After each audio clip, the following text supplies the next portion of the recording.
Chapter 160. Yinren broke out in a cold sweat in an instant. Elder Yin didn't give her any time to breathe at all. The big knife in his hand chopped down from above her head like a flash of lightning. Yinren directly slid sideways on the ground, turned around, avoided the steel knife coming at her head, and went to the back of Elder Yin. The short knife in her hand went straight forward. There was a sound of the knife cutting into the flesh. Elder Yin, who was stabbed by the knife, gradually became illusory. The ferocious expression on his face gradually disappeared in front of Yinren. Yinren closed her eyes tightly. She didn't open her eyes until the weight on the knife became very light and finally disappeared. Everything returned to normal, but Yinren's wildly beating heart still showed that she was nervous. The woman, who was like an old monk in meditation, appeared in front of her again. She looked as usual and said, "Your ability is not bad, but you still need to continue practicing." Yinren didn't want to talk nonsense with her anymore. She directly took out the golden totem. The small swords formed a golden sword array and flew towards the woman sitting upright. The expected formation didn't break.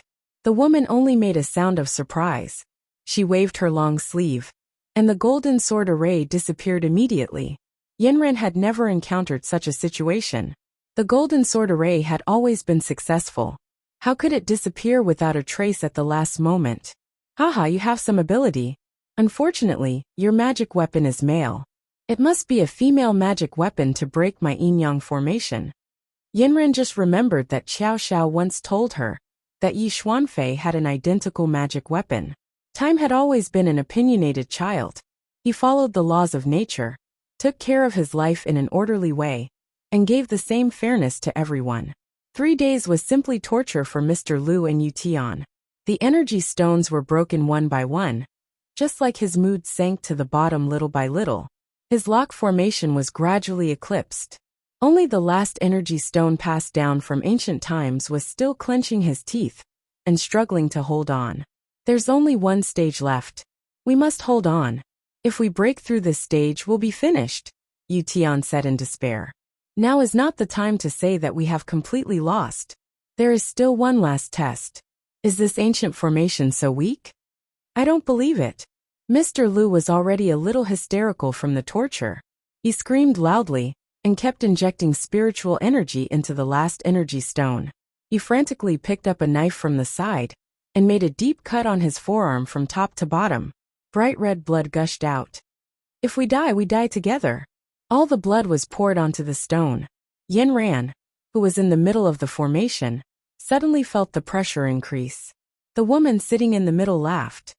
I have enough energy now. You and him fight again. Let's see who is stronger. After that, the scene in the array changed again. It was still the martial arts arena, but this time, Yinren was facing herself. The night was already dark. There were still 2 hours before the final delivery time. There was not much time left for everyone. The 4-story factory was like a magnet, attracting people from all directions to gather here at top speed.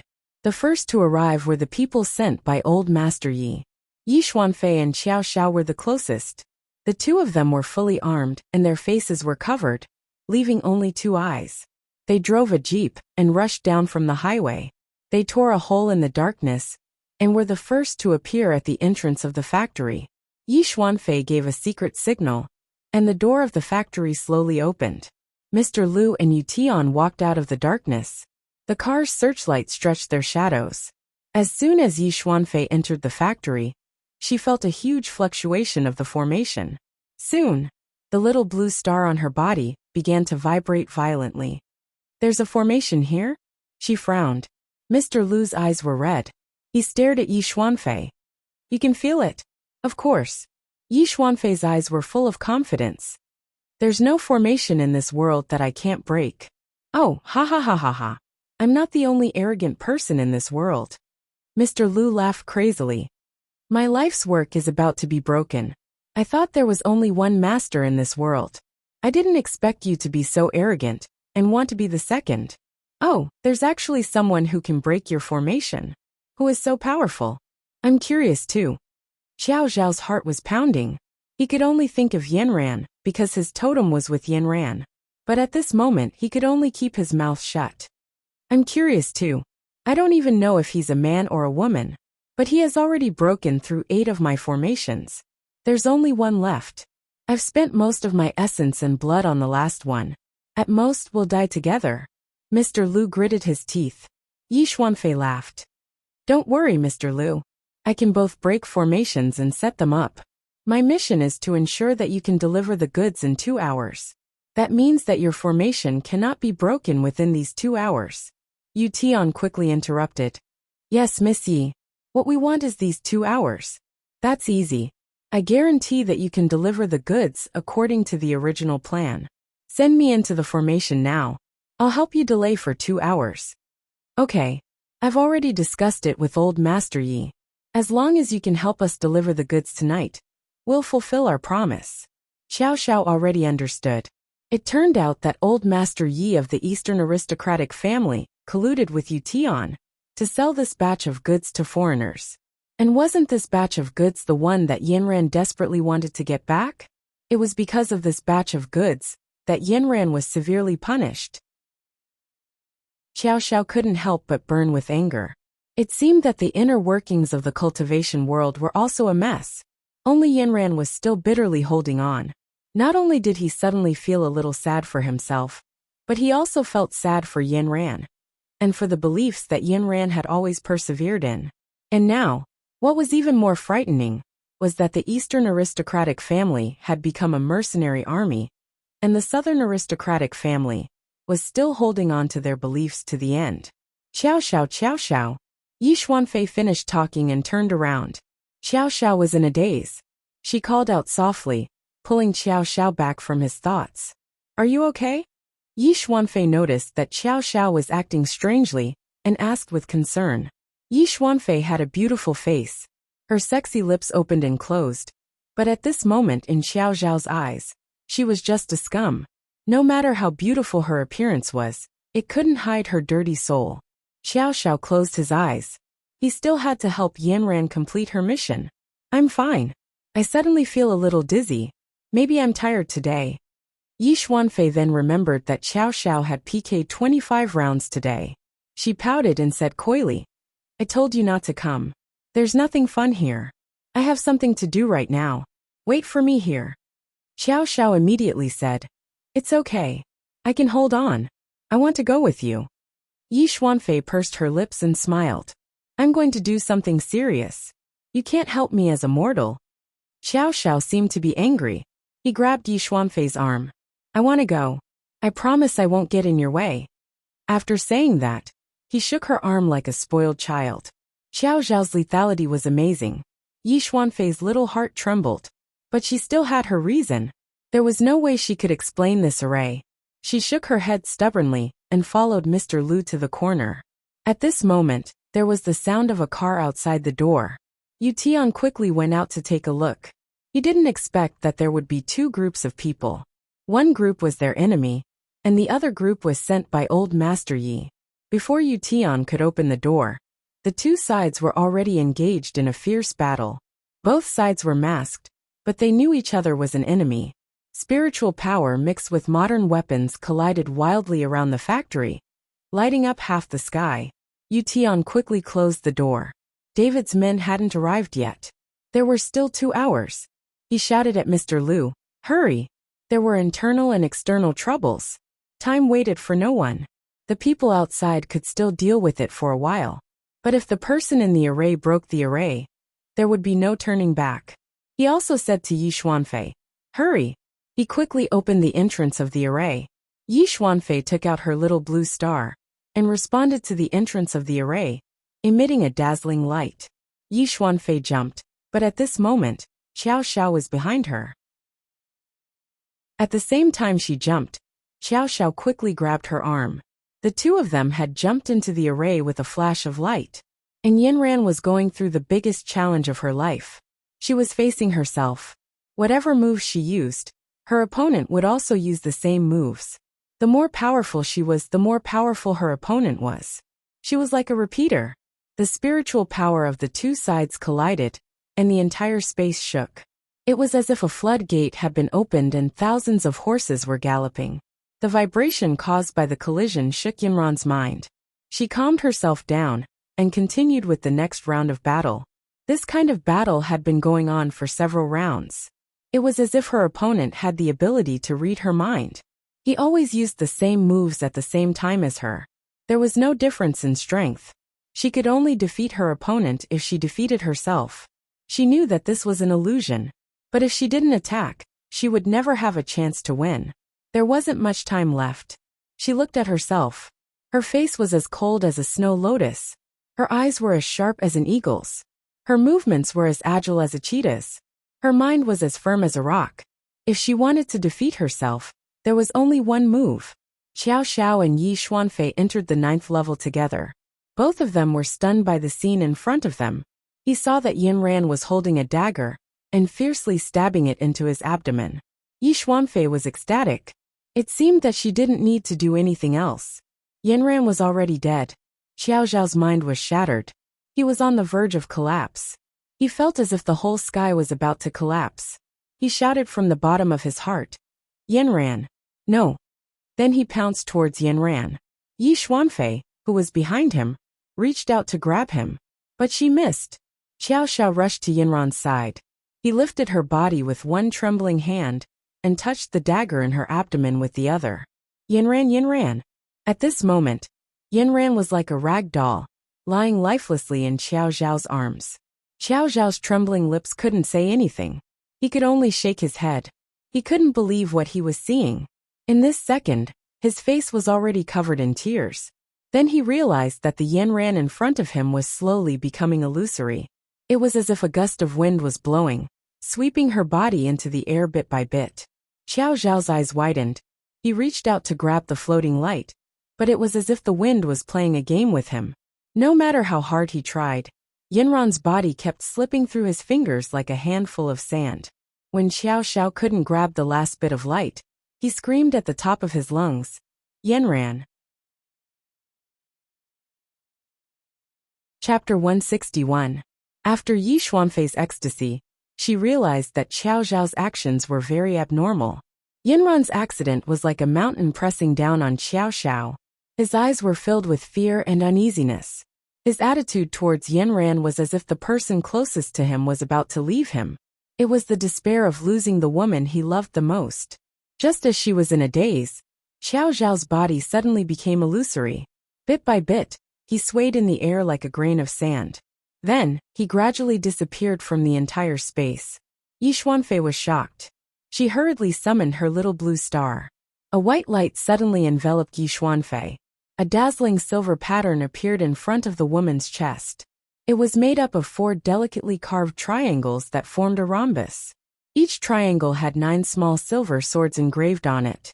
The last pattern also had 9 silver swords. Yi Xuanfei shouted, "Go!" The silver sword array immediately emitted a dazzling light.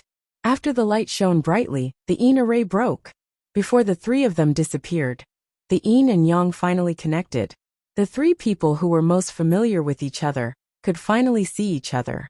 Yinran was clutching her abdomen, bleeding profusely. Xiao Xiao was standing on the other side. They could see each other, but there seemed to be an invisible barrier between them. Xiao Xiao rushed towards Yinran, but the invisible barrier between them prevented him from moving forward. No matter how hard he tried, he couldn't cross it. At this time, the sound was also blocked. Xiao Xiao kept shouting. There were only 2 words, "Yinran." The woman in the array said, "You guys actually broke my yin array. But I didn't lose out. Finally, someone entered my yang array. I've already said that this is a very good place. Ha ha ha." Yinran fell to the ground weakly. She looked at Xiao Xiao in shock. The yin array was broken, but Xiao Xiao was trapped in the yang array. Xiao Xiao looked at the injured Yinran opposite him. He anxiously knocked on the barrier that he couldn't cross. He had no idea what was going on, but Yinran's injury made him very anxious. He desperately waved at the other side and shouted something. Yinran could only read Xiao Zhao's lips. "Yinran, hurry and go to the hospital. Don't let yourself get hurt again. I have a lot of good medicine at home. Ask Uncle Wu to give it to you. Wait for me. I'll be back in 2 days." It was only then that Yinran reacted. In the yin-yang array, yin and yang were separated. They couldn't meet again. If Xiao Xiao couldn't get out of the array, he would be isolated forever. She didn't care about her bleeding abdomen. She gathered all the spiritual energy in her body and attacked the other side. But no matter how great the pressure was, it was bounced back.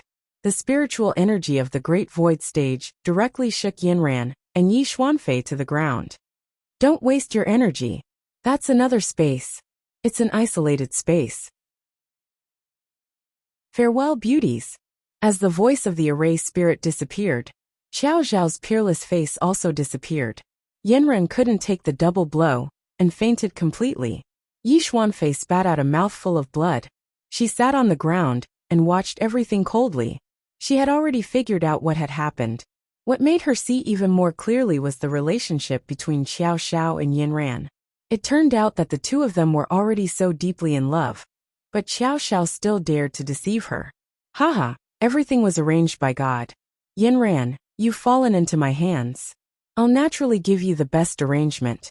She decisively took out a small porcelain bottle that her grandfather had carefully handed to her. She poured out the spiritual transformation pill and stuffed it into Yinran's mouth. Without Yinran, the strength of the southern and eastern families gradually tilted from being evenly matched. After Yi Xuanfei joined in the battle that night, the situation became one-sided. Soon, the southern families all retreated and gave up on the mission that night. Looking at David coming from afar with a group of cars, Mr. Liu and Yu Tian had already cleaned up the battlefield, as if nothing had happened. There had never been 3 days of fear. There had never been a girl who had lost the most important thing to her here. There had never been a boy who had suddenly disappeared from this world. There was nothing, but everything was engraved in everyone's heart.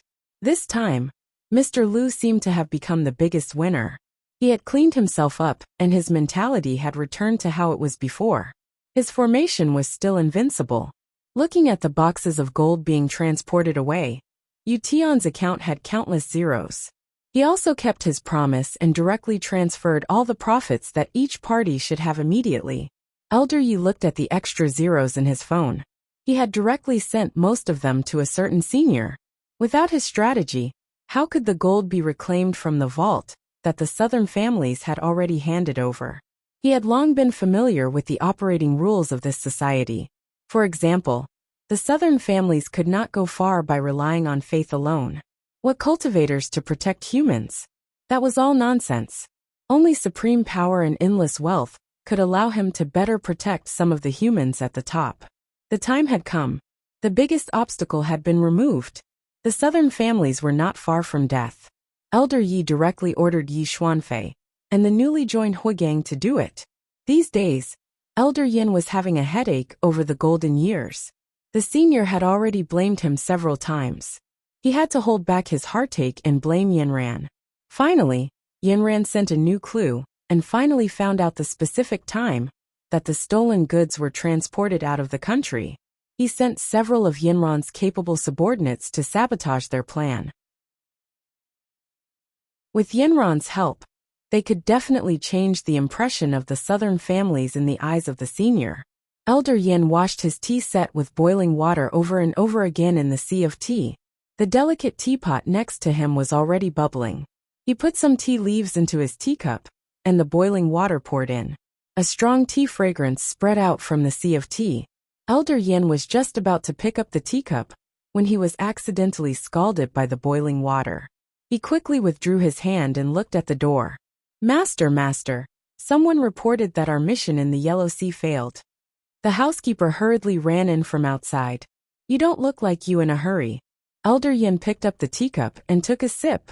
The tea was obviously not as good as before. It was slightly bitter. He picked up the teacup, smelled it and looked at it again. The housekeeper scratched his ears and cheeks anxiously, but he did not dare to interrupt. When Elder Yin put down the teacup, he hurriedly said, Yinran is seriously injured. She has lost all her Reiki. Crack. The teacup in Elder Yan's hand was crushed into pieces. His head buzzed and his body shook slightly. What did you say? Yinran's subordinate, Huigang, is waiting for you at the door. He wants to report to you personally.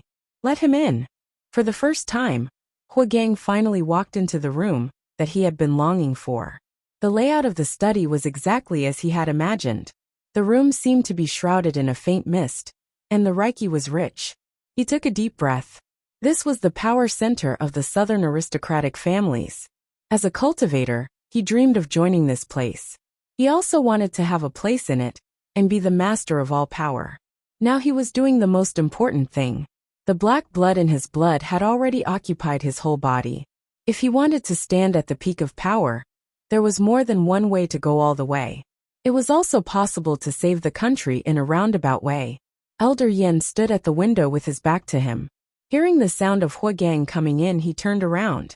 His eyes were like torches, like the two sharpest knives piercing into Huagang's heart. His voice was as cold as a knife. "Speak." Huagang, who had been looking around the room, quickly withdrew his eyes and avoided Elder Yan's gaze. He quickly lowered his head and said bitterly, "Our mission in the Yellow Sea failed. Yanran was trapped in the array. It was not easy to get out of the array, but she was wounded in the abdomen. Now she is in a coma. I don't know why, but she has no Reiki to protect herself. I don't know if she is dead or alive." Elder Yin didn't say a word. He walked around Huagang and released his pressure without holding back. Huagang couldn't help but let out a cry. He couldn't help kneeling on the ground like a small animal. Then his spine was bent, and he crawled on the ground. He trembled and didn't dare to raise his head. There was still fear in his eyes. He could feel Elder Yan's pressure very deeply. Just by kneeling there, he had the thought that he couldn't go against Elder Yan. It was too scary. "What's your name? How many years have you been with Yanran?" Elder Yan withdrew a little of his pressure, so that Huagang could raise his head and talk. "Yanran and I grew up together. We trained together. You have seen me before." After saying this, Huagang seemed to have exhausted all his strength. His back was covered in cold sweat. Elder Yin thought carefully, and seemed to have some impression. "You are the boy in the video?" "Yes, Yanran and I love each other. Even if Yanran has lost all her Reiki, I am willing to take care of her for the rest of my life." After saying this, Huagang didn't dare to look into Elder Yan's eyes. He just lowered his head, and his back was extremely tense. This really made Elder Yin look at him with new eyes. "She didn't mention this. Where is she now?" "She was seriously wounded. She is in the hospital in Yellow Sea City. When I came here, she was being treated." Elder Yan's spine shook slightly like a pine tree. "Take me there." When Elder Yan and Huagang took a chartered plane to the Yellow Sea City First Hospital, Yanran was transferred from the ICU to the general ward. Fortunately, the patient was sent here in time. The knife wound on her abdomen almost stabbed her spleen. However, the patient seems to be very weak. She must rest well. After saying this, the doctor left the ward. Fortunately, Yanran's life was out of danger. Elder Yin walked to the bed with a serious face. He didn't even sit down. He directly felt Yanran's pulse. After that, he felt the left hand and the right hand.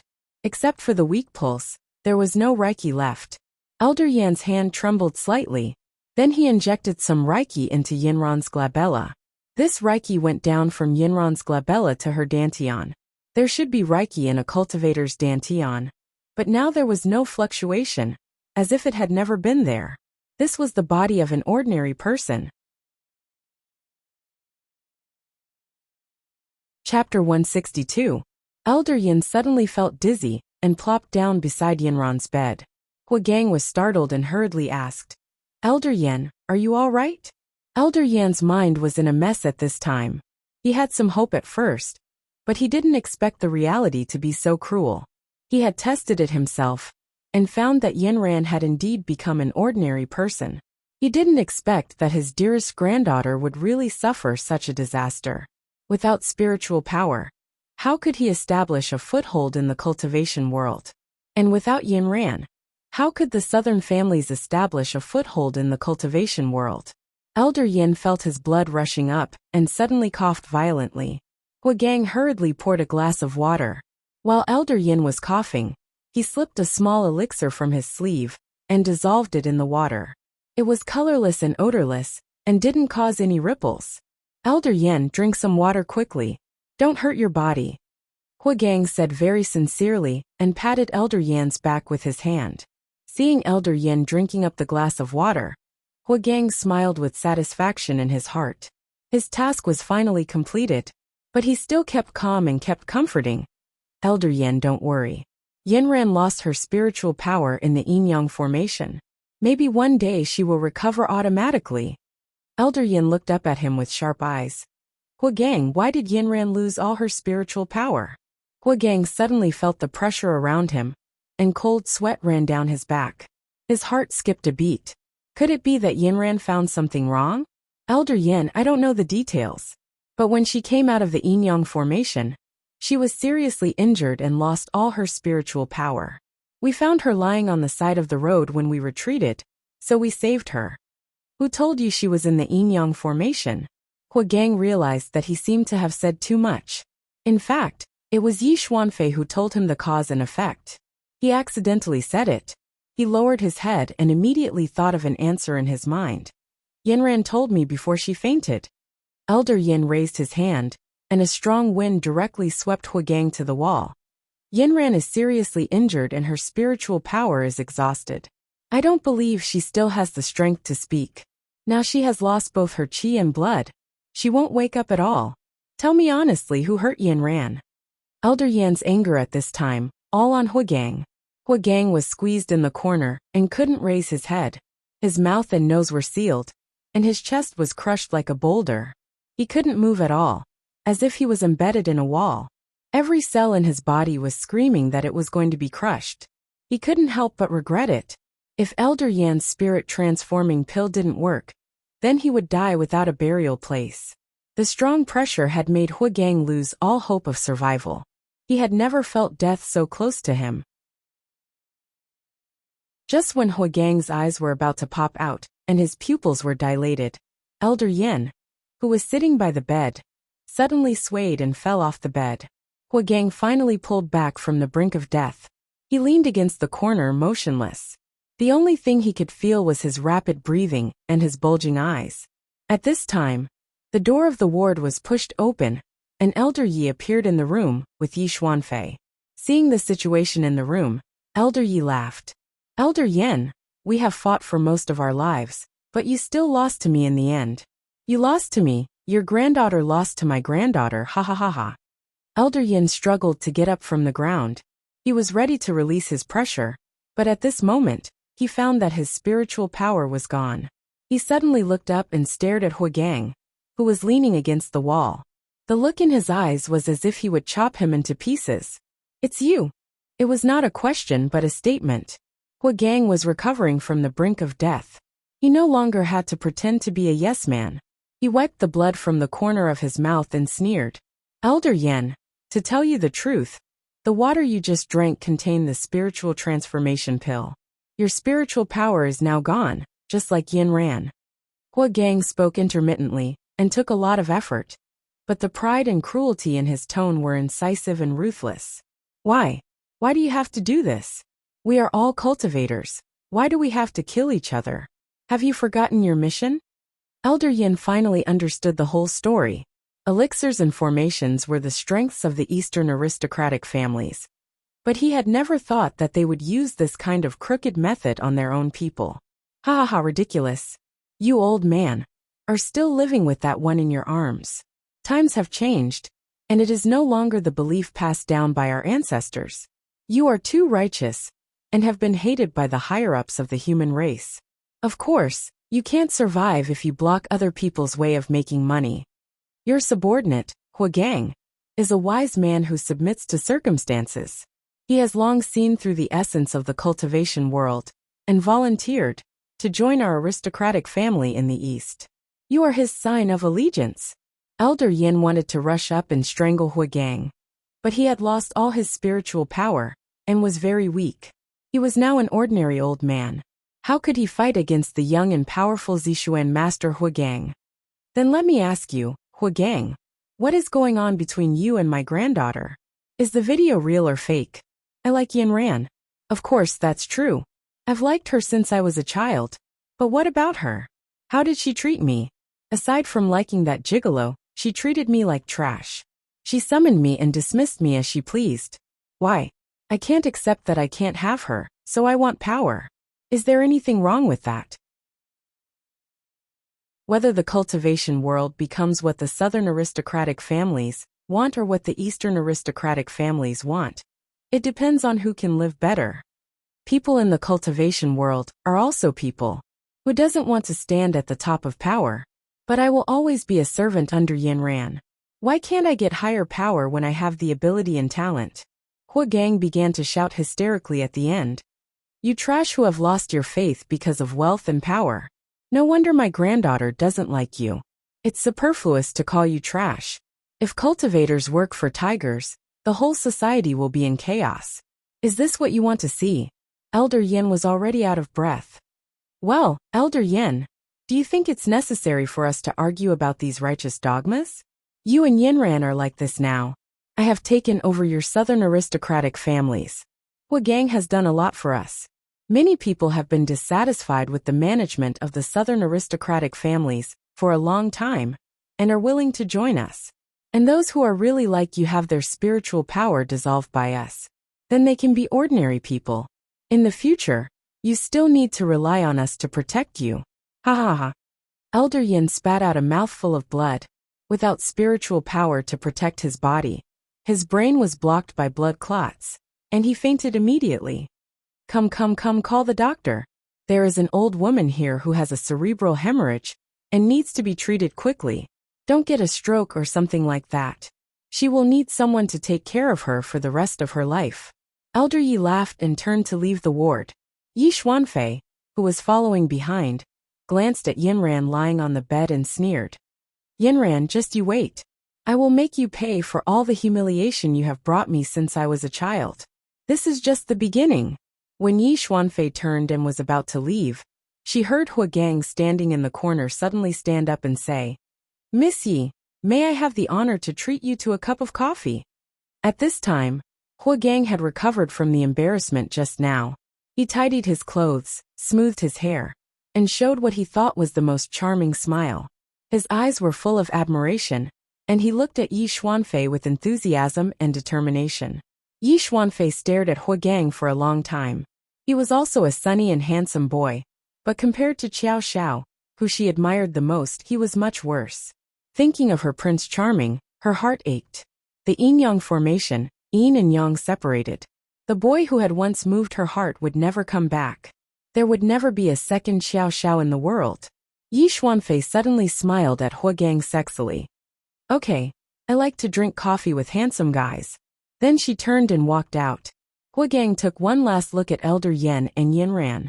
A nurse had found Elder Yan's miserable condition and was hurriedly calling the doctor. The two pillars of the Nangong family had fallen, and there was nothing to be reluctant to leave. Hua Gang resolutely left with Yi Xuanfei. Looking at the small waist swaying in front of him, Hua Gang suddenly found that this woman was more attractive to him than Yinran. Was his brain damaged in the past? Were his eyes blind? Or was it just because of Yinran's power and status that he fell in love with her like a moth darting into a flame? And now Yi Xuanfei's halo was even brighter than Yinran's. The noblest princess in the whole cultivation world was right in front of him. If he fell in love with her, he would have the whole cultivation world. What was there to hesitate about? This was Hua Gang's new goal. He was going to fight for it. The room finally quieted down. The doctor also sent a few people to move Elder Yin to the emergency room for emergency treatment. The cold and beautiful woman lying on the bed seemed to be shrouded in a nightmare. She was sleeping very restlessly. The noise in the room had already woken her up a little, but her eyelids were very heavy, and there was a lot of noise outside. She couldn't hear what was being said at all. She only felt that it was like a fly buzzing around her ears. Yinran wanted to drive them away, but she couldn't lift her arms or move her body. She could only endure it. After a long time, the flies finally left and the room became quiet. But she was still trapped in her own nightmare. Where was she? Was she still in the formation? The woman's voice in Yinyang town was still echoing in her ears.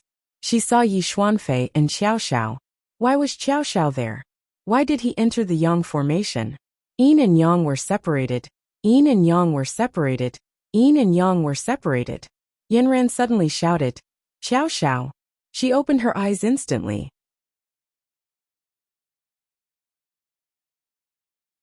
Chapter 163. She saw a white ceiling. The empty room was mainly white. Other than the simple curtains and cabinets, there was only the bed she was lying on. The unique smell of disinfectant hit her nose. Yinran's eyes moved slightly. She wanted to move her hands and feet, but then she found that it was difficult for her to even move her fingers. She felt a throbbing pain in her abdomen. She remembered that in order to get out of the Yin formation, she had stabbed herself. Later, she saw Yi Xuanfei and Xiao Xiao. Then, Xiao Xiao was locked in the Yang formation, separated from her forever. Yinran's heart suddenly ached. Xiao Xiao, can you still come out? She raised her hand with difficulty, wanting to fumble for her phone. When she was on the mission, her phone was placed in her pocket. But she found that she had been changed into a hospital gown. Her clothes, phone, and the totem on her chest were all gone. She couldn't help but feel nervous. That was the totem that Xiao Xiao had given her. She moved her right hand and pulled the bell at the bedside with difficulty. This action made her break out in a cold sweat. Soon a nurse came. When the nurse saw that Yinran had woken up, she said to her, "You're finally awake. You're really lucky. You've circled around the gates of hell, and now you're finally out of danger." Yinran said weakly in a hoarse voice, "Where are my clothes and phone?" The nurse took her temperature and replied, "Don't worry. We've kept your clothes and phone for you. When you were sent here, you were in a deep coma, and your body was a mess with bloodstains. Originally, I wanted to help you throw away all your clothes, but then I thought that you might be reluctant to do so, so we put them all in a bag. We also put a very beautiful gemstone in it for you. It's at the bottom of the cabinet. Can I trouble you to help me get my phone?" Yinran's weak voice sounded again. The nurse helped Yinran take the phone and continued to say to her, "You need to call your family to help. The old man who came to see you is also in the emergency treatment now. You need to ask his family to come and pay the money quickly." Yinran didn't understand. "What do you mean? Which old man?" "It's the old man who came to see you." "Oh, but you didn't wake up just now, so you probably don't know. That old man came to see you with a man. Later, a man and a woman came. They were arguing fiercely in the room. In the end, that old man suddenly had a stroke and was sent to the emergency room. Later, the man who came with him actually left." The nurse chatted for a while and roughly explained the cause and effect. Yinran's heart tightened. Could it be her grandfather? She immediately dialed her grandfather's number, but no one answered.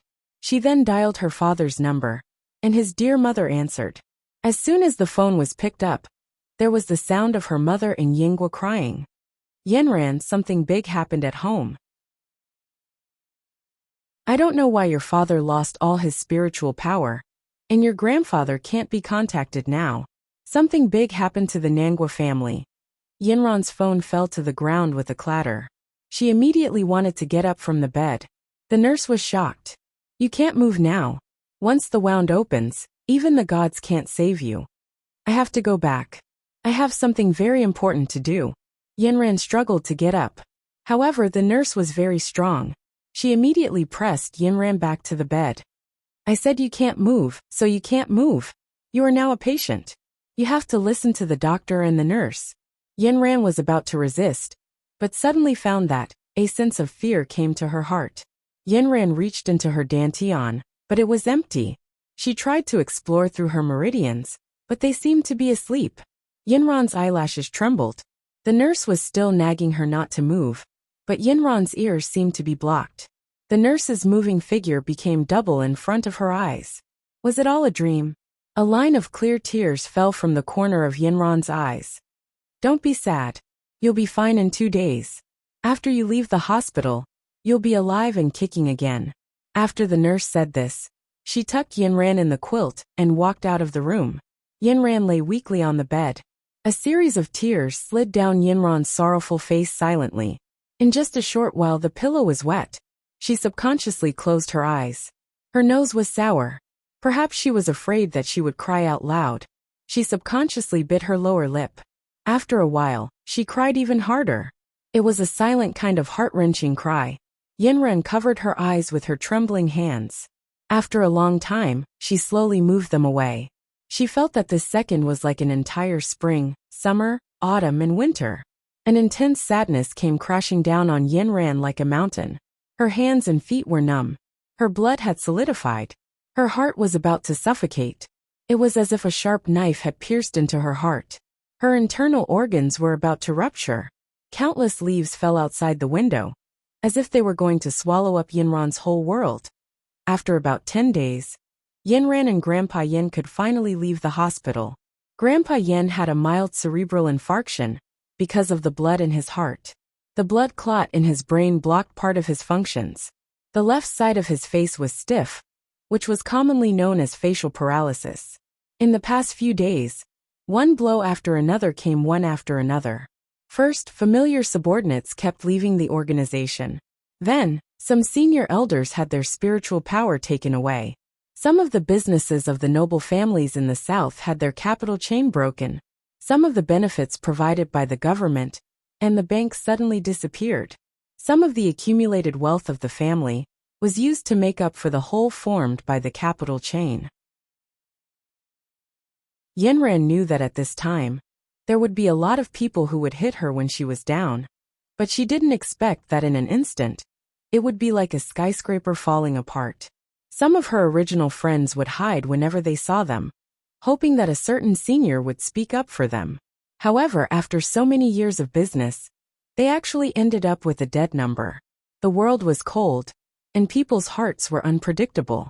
Only now did Yinran truly understand the cruelty of society. The nurses in the hospital were quite familiar with the two of them, especially Yinran. Since she woke up, she basically hadn't said a word, let alone smiled. Her whole person was like a moving iceberg, and there was always frost within 3 feet of her. Seeing that she didn't speak, the nurse became more talkative. "You're a girl. Why do you always pull a long face? You're quite pretty. Who would like you like this? Your grandpa only had a mild cerebral infarction. It's natural for old people to have these problems. Don't be too sad. Your injury will be healed soon. What's there to be unhappy about? You have to remember that people can't get depression. If you get depression, it'll be a heart disease. Heart disease is the most difficult to treat. You're young and you have hands and feet. What can't you get over? You said that you were injured by a knife before. Are you trying to commit suicide by yourself? Whether it's a relationship dispute or betrayal, these things don't matter. Everything will pass. You have to be strong. You still have a family to take care of. Your family will be more worried about you." The nurse was kind-hearted, but every word she said was like a cloud floating in Yinran's ears, leaving no trace. Today, Yinran and Grandpa Yin could finally leave the hospital. Just as they were about to leave, Grandpa Yi Xuanfei, and Hua Gang appeared in front of them again as winners. Yinran already knew the whole story. She was even colder. She stood in front of her grandpa and said expressionlessly, "What are you doing here?" "Yinran, we're just here to see your grandpa." "Oh, what's wrong with him? Why does he have facial paralysis? Will he have to sit in a wheelchair in the future?" The leader of the southern aristocratic family actually ended up like this. "I'm so sad to see him like this." Grandpa Yin was so angry that his eyes widened. His mouth trembled, and he couldn't say a complete sentence. Because of his excitement, there was a line of saliva hanging from the corner of his mouth. Yinran hurried forward and pressed Grandpa Yan's shoulders. "Grandpa, these are scumbags. Don't worry about them. Don't be agitated again. Otherwise, you'll take advantage of them." Grandpa Yi looked at Grandpa Yan and felt very happy. "After fighting with me for so many years, you finally have a happy ending. Stay at home and take care of yourself." Yi Xuanfei was even more proud. "Yinran, you can't control your grandpa. Look at yourself. What else do you have besides spiritual power?" Yi Xuanfei went forward and hooked Yinran's chin. Yinran slapped her hand away. Yi Xuanfei didn't care. She released a little spiritual power and circled Yinran's neck. Yinran immediately felt like a big hand was strangling her neck. She couldn't breathe in an instant. Her face turned red. She desperately protected her neck with her hands and slowly curled up and sat on the ground. "Xuanfei, don't make a scene in the hospital." Grandpa stopped Yi Xuanfei. As soon as Yi Xuanfei stopped, Yinran immediately bent down in pain and coughed desperately. "I really don't know how you seduced Xiao Xiao. All the men in the world are blind to like you. Now you don't even have the spiritual power that you're proud of. What are you going to do in the future? I'm worried about you just thinking about it. But you still have your face and figure. You can still use them in the future. Hua Gang looked at Yinran in such a sorry state, and his original trace of heartache disappeared. What right did an ordinary person have to stand by his side? The three of them laughed wildly and walked out of the ward. There was even a burst of laughter from afar. Yinran squatted on the ground. She had stopped coughing. At this time, her heart was like steel. After being heated and cooled many times, it became harder and harder. She pushed Grandpa Yan's wheelchair. "Grandpa, let's go home. Miss Yinran." A low male voice sounded from behind. Yinran looked back and saw an old man in his 50s standing at the door of the ward. His eyes were as deep as the sea, and he should have seen everything that had happened just now.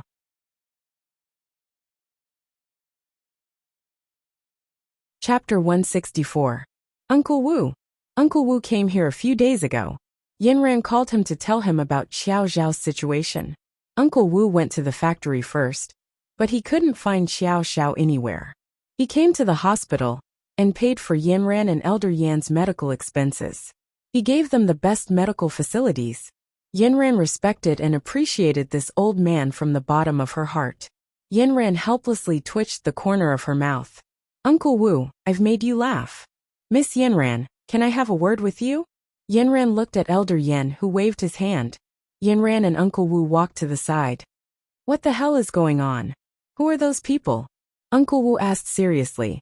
"Uncle Wu, this is a matter of our world of cultivation." Yinran instinctively wanted to hide it. "Miss Yinran, you are the crown princess chosen by our crown prince. Please don't treat me as an outsider. I think these people are full of malice to you. They don't look like people from your world of cultivation. Please tell me the truth." The words crown princess hit Yinran's heart like a hammer. Yinran seemed to have been seen through. She stammered, "Uncle Wu, Xiao Xiao is joking. Don't listen to him. He's not joking. You are his crown princess. This is something that he has decided for a long time. Crown prince is like this. Although he likes to play, he values friendship and righteousness. If he knows that you are wronged, he will fight with others. Just tell me. Although we don't know much about your world of cultivation, it's good to have someone to give us advice in other aspects." Yinran looked at Uncle Wu, whose hair had already turned white. Her nose turned sour, and she was about to burst into tears. "Uncle Wu, we don't know if Xiao Xiao is dead or alive. Our family has also suffered a great disaster. My heart." Yinran couldn't continue. She squatted down in front of Uncle Wu and covered her face with her hands. Her shoulders shook violently, and her hair fell down like a black waterfall, covering her expression. Uncle Wu also squatted down, facing Yinran face to face. "Miss Yinran, you have to believe in young master. He will definitely find a way to come back. I believe in him, so you must also believe in him. I just heard that you have lost your spiritual power. Don't be discouraged. Young master told me that you are refining the hibiscus chart. The crown prince and crown princess of the devil world will not be defeated by any demons or ghosts. Only you can crush them." Yinran raised her face and looked at Uncle Wu with tears in her eyes. Only at this time did she look like a little girl of her age. "Miss Yinran, sometimes this is also a good thing. You can take off the burden on your shoulders and start over." Uncle Wu patted her shoulder and stuffed a small bag into her hand. "You must remember that you are the crown princess of the devil world. Also, if you don't have enough money, you can tell me again." Uncle Wu's words were like a sea-calming needle, making Yinran's heart suddenly calm down. The ups and downs of the past few days made her feel like a helpless duckweed in the water. She didn't know where to go, but this kind and wise old man showed her a clear path. When God closed a door for her, he opened a window at the same time. Uncle Wu waved his hand and said goodbye to him. "You go back and recuperate first. I will look for young master here." After Uncle Wu left, Yinran opened the small bag. There were 3 bottles of elixirs and a bank card in the bag. As soon as she opened the delicate porcelain bottle, the fragrance of the elixir overflowed. She knew it was the best quality elixir at a glance. On the other bank card, there was a note that said, "The password is your birthday." Yinran's hand trembled. She didn't care about her birthday. She had been cultivating for so many years that her birthday had long faded from her mind. Sometimes it was just a bowl of longevity noodles that her mother gave her, and sometimes it was directly passed by in the process of cultivation. Xiao Xiao didn't know when he knew her birthday. Uncle Wu, the old man, didn't say anything, but he had already arranged everything for her. She went to the ATM downstairs in the hospital and checked the amount inside. The last 8 zeros blinded her eyes. At this second, tears burst out of her eyes again. How could this narcissistic boy be so good to her? Xiao Xiao, who was far away in another space, suddenly sneezed. A group of Warcraft had just rushed past him. He was smart enough to hide behind a tree in time. He said to Kong Ming and Kong Xiaoming in the bracelet, "I haven't gone out for so long. Yanran must have missed me. She missed me so much that I sneezed." Kong Ming and Kong Xiaoming said leisurely, "You are narcissistic. How can Yanran be busy with you? She is busy catching bad guys." "Hey, do you think Yanran was injured that day? Is she okay? I was so worried. This damn place is a primitive forest. I couldn't find the exit after walking for so many days. Do you want to trap me here? Who told you to be so impulsive? You just had to jump in with Yi Xuanfei. Why didn't you jump into the Yin formation after jumping for so long? Why did you have to be separated from them by Yin and Yang? Aren't you looking for trouble?" Kong Xiaoming was still scolding Xiao Xiao. "Kong Xiaoming, you dare say that? You are the biggest scammer of the century. You claim that you are the demonic sky array that can break any array formation." After saying that, Xiao Xiao wanted to viciously beat Kong Xiaoming up. Speaking of this, Kong Xiaoming shrank his neck. "You can't blame me. This yin-yang formation might not be in this book. Maybe it is the sequel. Then what should we do now? Yanran is still waiting for me to save her." Xiao Xiao was angry and anxious. He was trapped in this broken formation and couldn't get out. Kong Xiaoming rolled his eyes in his heart. It had been so long. If Yanran was not dead, she would have been revived a long time ago. Why would she wait for you? However, he didn't dare to say this in front of Xiao Xiao. Yanran was Xiao Xiao's reverse scale. He couldn't say anything bad about her. After Xiao Xiao came to this primitive forest, he thought that he had returned to the devil world. However, after walking for a few days, he found that the aura of the animals here was completely different from the aura of the devil world. These animals didn't have the slightest respect for him, the prince of the devil world. It seemed that they were not of the same bloodline. What the hell was this place? Could it be the legendary Magic Beast Forest? After so many days of research, my preliminary judgment is that this should be a good place. This is a paradise for cultivators. Kong Ming pushed Kong Xiaoming aside. He sat upright and said to Xiao Xiao, "Don't you always think that your ability is not high enough? Just take advantage of this opportunity to cultivate. According to common sense, this yin-yang formation should have a total of 9 levels. As long as you pass through these 9 levels, you will succeed." "What?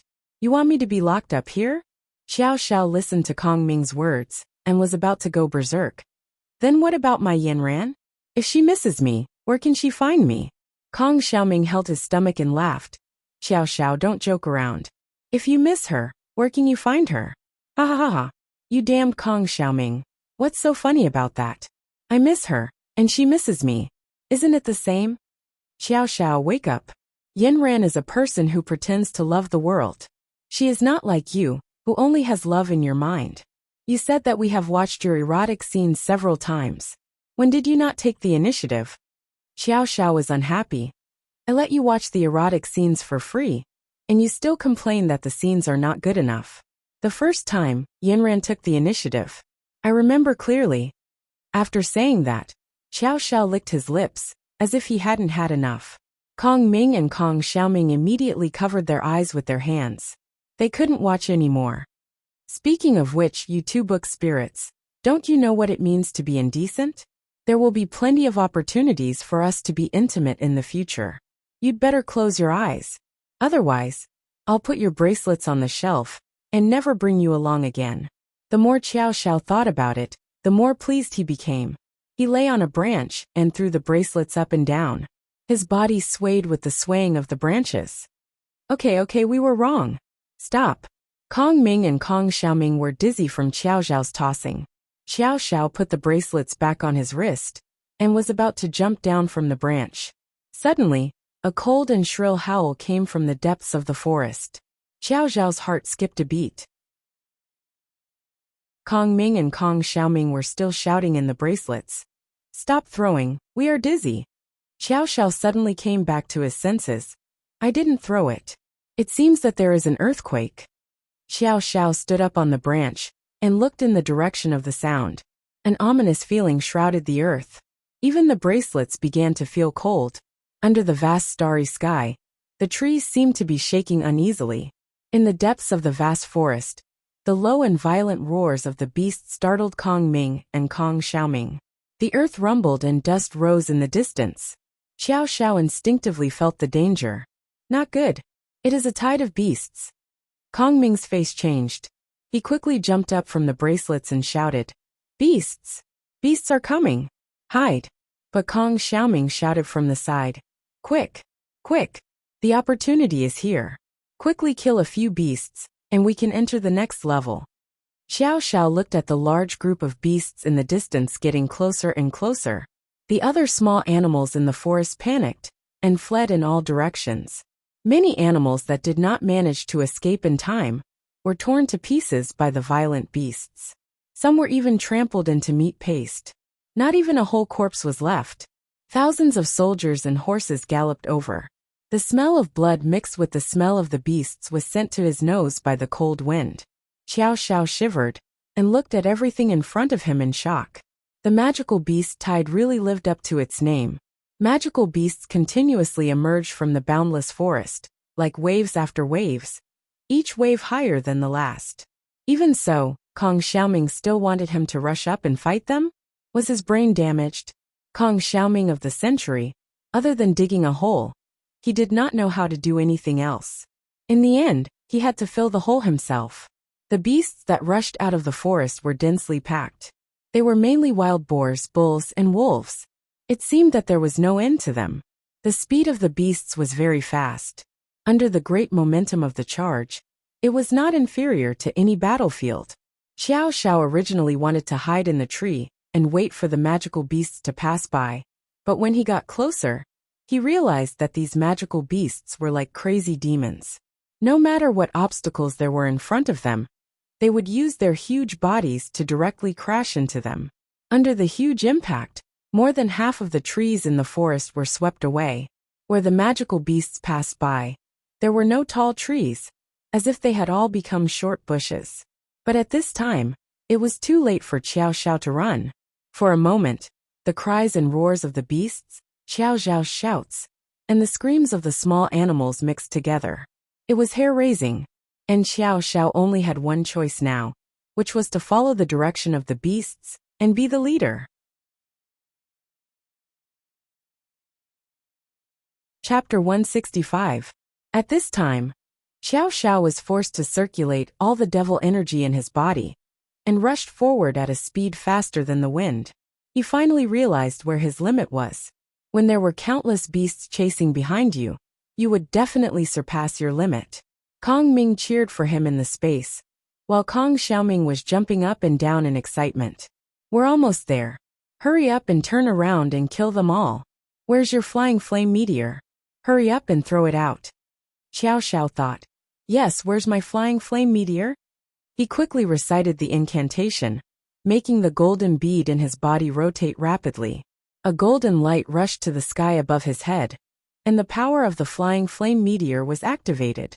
Because Xiao Zhao was distracted, his speed slowed down a little.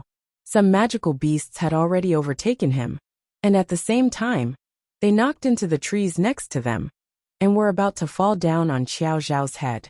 Kong Ming shouted nervously in the bracelet, "Xiao Zhao, watch out above your head." Xiao Zhao fiercely slid to the side, barely avoiding the tree, but she could no longer avoid the wolf that was about to crash into her. The wolf ran very fast, and its green eyes were still particularly prominent in the dust. It was not like other magical beasts, who did not care about the prey next to it when running. It ran and bit at the same time, and at this time, there was a piece of bloody meat in its mouth. When it passed by Xiao Zhao, It did not have to think at all. It subconsciously spat out the meat in its mouth, opened its bloody mouth, and pounced on Xiao Xiao. Xiao Xiao could not avoid it, and had to roll on the ground. He took the risk of being trampled by the wolf and other magical beasts, picked up a branch next to him, circulated his devil energy, and fiercely stabbed at the wolf's stomach. The wolf's combat experience was quite rich, and at this time, its eyes showed a kind of contempt. The wolf's head shook, and the branch in Xiao Xiao's hand was thrown into the sky. At the same time, it leaped high into the air with its front hooves. Like two iron hammers, it landed heavily and quickly on Xiao Xiao's body. The wolf's eyes shone with excitement and bloodlust. The stench from its bloody mouth made Xiao Xiao want to vomit. He had no weapons in his hands at this moment. At this critical moment he raised his left arm. If there was no other way, he would sacrifice this arm. No matter what, he could not scratch his face and legs. He had to use his face to attract Yanran, and his legs to escape. With a loud bang, Xiao Xiao closed his eyes. The expected pain did not come. Instead, he heard a sorrowful howl. Xiao Xiao opened his eyes and saw that a circle had been formed with him as the center, and the fierce wolf that was about to pounce on him had been blown into two pieces, and the culprit behind this scene was his flying meteor. The lethality of the meteor was amazing. The flying meteor ignited a raging fire around Xiao Xiao, and quickly spread out through the forest. Yay! Success! Xiao Xiao, you've advanced. You've reached the second level of the flying flame meteor. Kong Xiaoming was jumping around happily in the bracelet. Xiao Xiao suppressed his wildly beating heart. He almost died in the wolf's mouth. Looking at the circle of fire surrounding him, all the running magical beasts consciously avoided this extremely terrifying circle. He didn't expect to encounter a wave of magical beasts, and his flying meteor was actually promoted to the second level. Xiao Xiao was secretly happy, but not long after he couldn't smile anymore. The whole forest was soon unable to survive, and the oxygen was quickly consumed by the fire. Xiao Xiao, who originally wanted to take a little rest, was soon out of breath. He had to stand up and follow behind the group of magical beasts, and escape from this big fire as fast as possible. He remembered that a few days ago when he was exploring the environment, there was a relatively large river nearby. He quickly covered his mouth and nose, and moved in the direction of the river. The animal's sensitivity to avoid danger was much higher than Xiao Xiao's. Around Xiao Xiao, countless magical beasts had gathered, and were moving towards the river. He didn't know if it was because of Xiao Xiao's skill that these animals were afraid, but all the magical beasts that passed by him automatically stayed 3 feet away. Xiao Xiao looked at a bull that ran past him. It was 3 times his height, and its 4 front hooves were like a pile driver, rhythmically stepping on the ground, and a hoof print was a big pit. What the hell is this place? Did all the animals mutate? Xiao Xiao was like a weak rabbit inside, and could be swallowed by a magical beast at any time. Kong Xiaoming kept shouting in the bracelet, "Xiao Xiao, you forgot to take something. How could you forget that wolf's core?" Xiao Xiao was puzzled. What core? It's that magical beast's core. In the magical beast forest, you can only get cores. The more cores you get, the faster you can level up. Fuck. It turns out that you want me to level up and kill monsters here. I want to go out, not collect cores. You can only go out if you have enough. This is my past experience, and it can't be wrong. Kong Xiaoming echoed at this time. Xiao Xiao, my judgment is also the same. First, you take advantage of this opportunity to cultivate here. Second, you kill as many magical beasts as you can and get the cores. You can naturally level up and pass the level. You can only go out after all the challenges have been completed. No, I don't want to be here. I don't want to fight magical beasts. I want to find my Yanran. Xiao Xiao completely rejected in his mind. He didn't want to be reduced to a fighting machine. He just wanted to return to reality as soon as possible and hug his Yanran. But after a few days, Xiao Xiao found that he couldn't find the exit to the next level. He resentfully began to fight these magical beasts according to Kong Xiaoming's method. At first, he specifically picked some small magical beasts that were only twice as tall as him. He constantly used his flying flame meteor, and could kill one at a time. When Xiao Xiao happily collected his first core, the voice of the soul sounded in the forest. Congratulations to Flying Flame Meteor Xiao Xiao for obtaining a core. You still need 999 cores to enter the next level. Xiao Xiao staggered and almost fell to the ground. The crystal core in her hand fell to the ground with a thud. I used to play too many games. Is God punishing me? I'm just a rookie here. I have no weapon, no attack, no defense, and even no skin. You want me to start from the beginning of mining and level up to the top boss? This is still a F*King solo fight. Xiao Xiao in the forest with his legs crossed, right hand pointed to the sky, and began to curse wildly. But Xiao Xiao pointed to the sky and cursed, except for a group of gulls and herons. There was no response.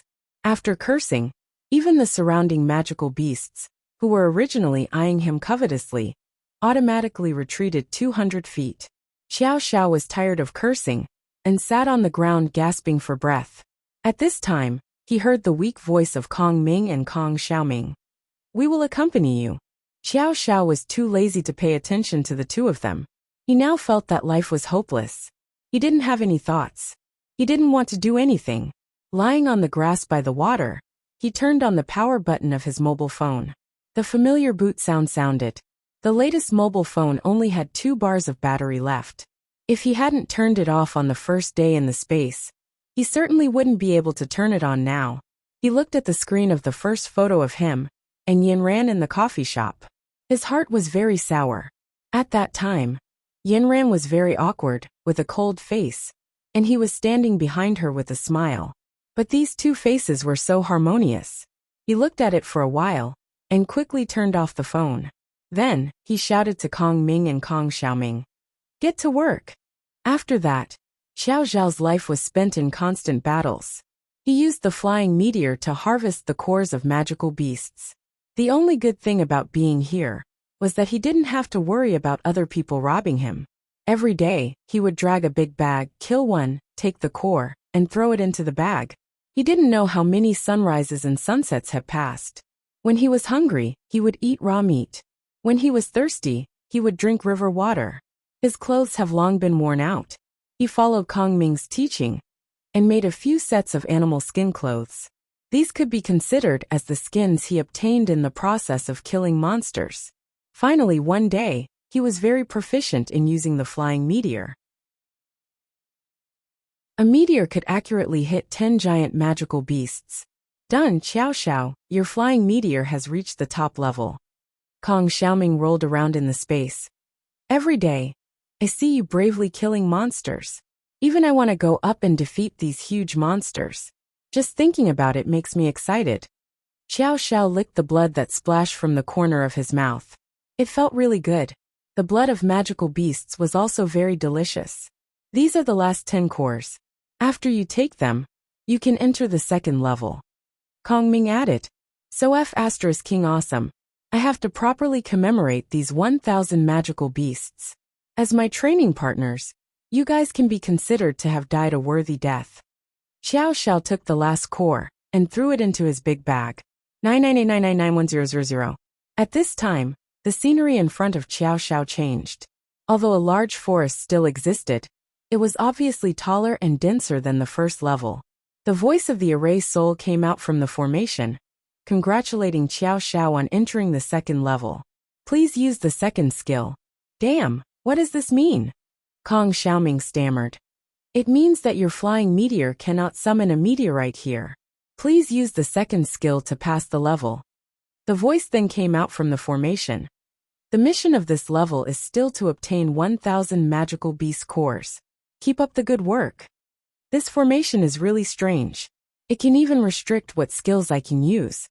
Just as Xiao Xiao was cursing in his heart, he suddenly heard a deafening roar from behind him. Xiao Zhao's conditioned reflex was to summon the flying meteor. His heart moved, but the meteorite did not move. Xiao Xiao tried a few times, but found that there was no reaction. The magical beast behind him was getting closer and closer. It was a wild boar. Its huge tusks were twice as long as in the first level. Kong Xiaoming's eyes widened as he looked at the wild boar. That was at least 15 times bigger than Xiao Xiao. Xiao Xiao did not move. He was so scared that he shouted, Run! Xiao Xiao immediately reacted. If he couldn't use his flying flame meteor, then what else could he use? Wasn't this forcing him to his death? There's no time to think. Run! Kong Xiaoming saw that the wild boar's tusks were about to pierce Xiao Xiao's stomach. He was so scared that he continued to scream. Xiao Xiao quickly somersaulted and twisted his body to fly up a metasequoia tree. This was 2F** King deceptive. The wild boar did not show any signs of weakness. It began to violently bang against the metasequoia tree.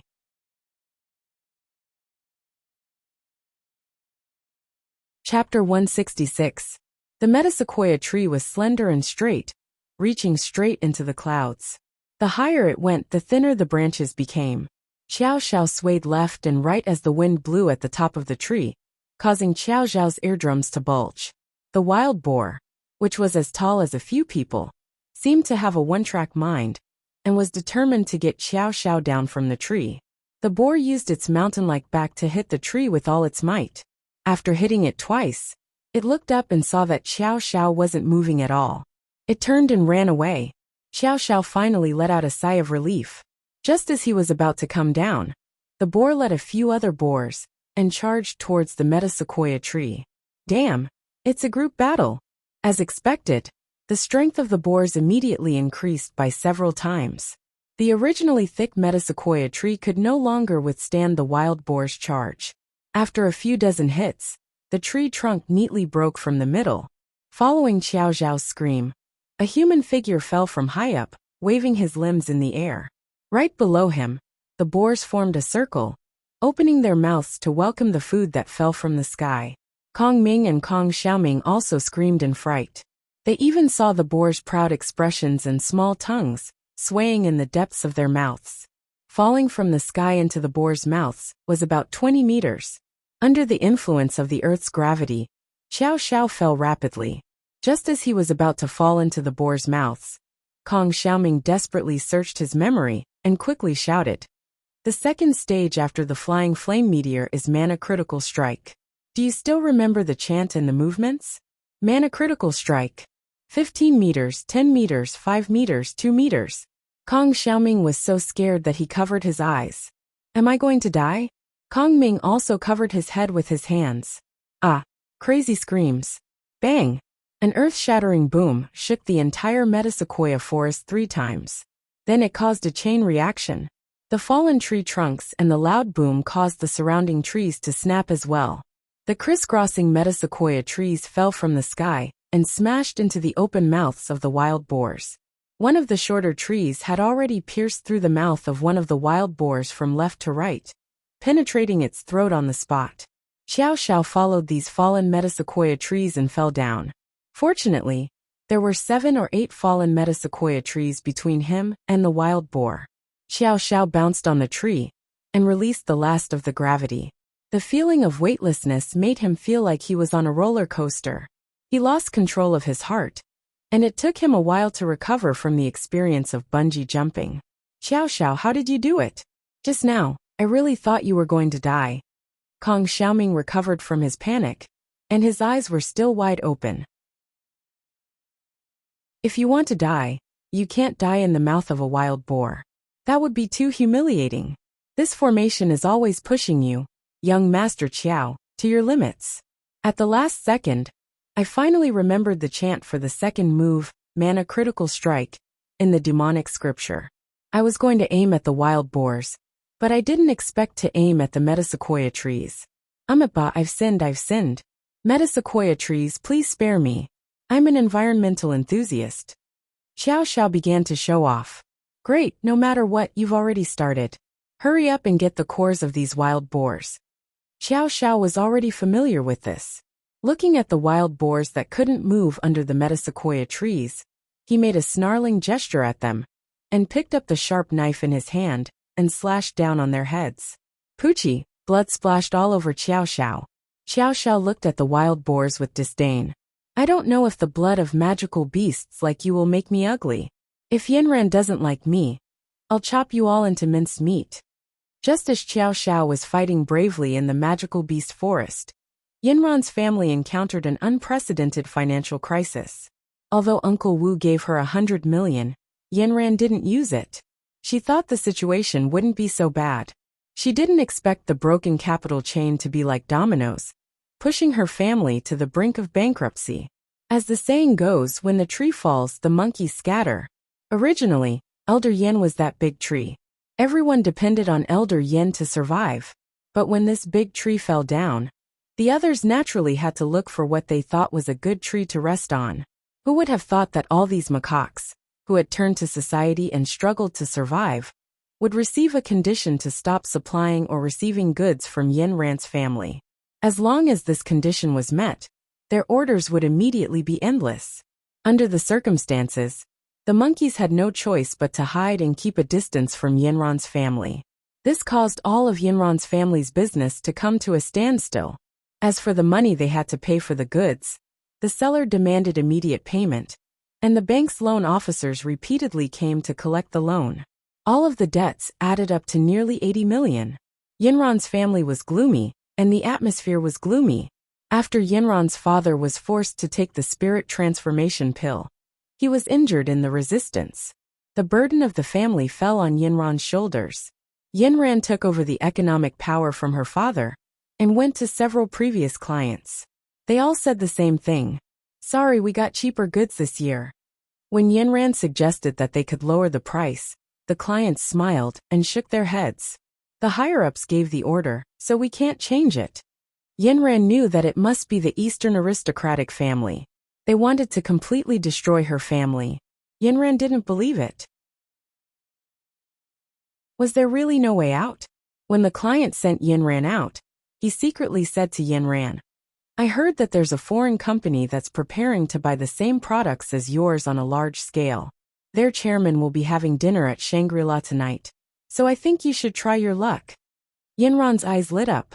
After asking for the name and contact information of the client, she thanked him profusely and left. As soon as Yanran got home, she immediately searched for information about the company online. The chairman's surname was He, and he was the most suitable buyer for their family's products. He had also posted on the company's website that they needed to publicly purchase their products. It seemed that everything was true. If she took the risk to bid directly, she wouldn't have much hope. She'd better find a way to contact the other party and see the situation first. That night, Yanran wore a decent suit. The tailoring of the suit was very suitable, highlighting her slender figure, especially her small waist. Coupled with her cold temperament, she was like a snow lotus blooming on a mountain. She went to the Shangri-La Hall, ready to wait here and try her luck. She waited from 7 o'clock until 9 o'clock. She guessed that the dinner was about to start. Sure enough, a group of people surrounded a middle-aged man in a suit and leather shoes as he walked out of the hall. Beside the middle-aged man, there was a young man who was looking down at his phone and walking casually. Yanran recognized the middle-aged man in the crowd at a glance. It was Chairman He. She didn't even look at the others. She directly rushed up and stopped Chairman He. Hello, Chairman He. My name is Yanran. I have something very important to talk to you in private. Everyone stopped in their tracks and looked at the elegant girl in front of them. Some people even began to wink at her. Chairman He, such a beautiful girl is looking for you. Hurry up and go. A fat man with big ears on the side, who looked like he had too much to drink, began to joke. Other people also joined in. Chairman He, you have good luck with women. It's so late, but you still have a romantic encounter. Yanran heard it and felt very uncomfortable. These people seemed to be very familiar with each other. They joked so casually. She regretted her impulsive action, but she didn't have a chance. If this case didn't succeed, the court would go to their house to seal it.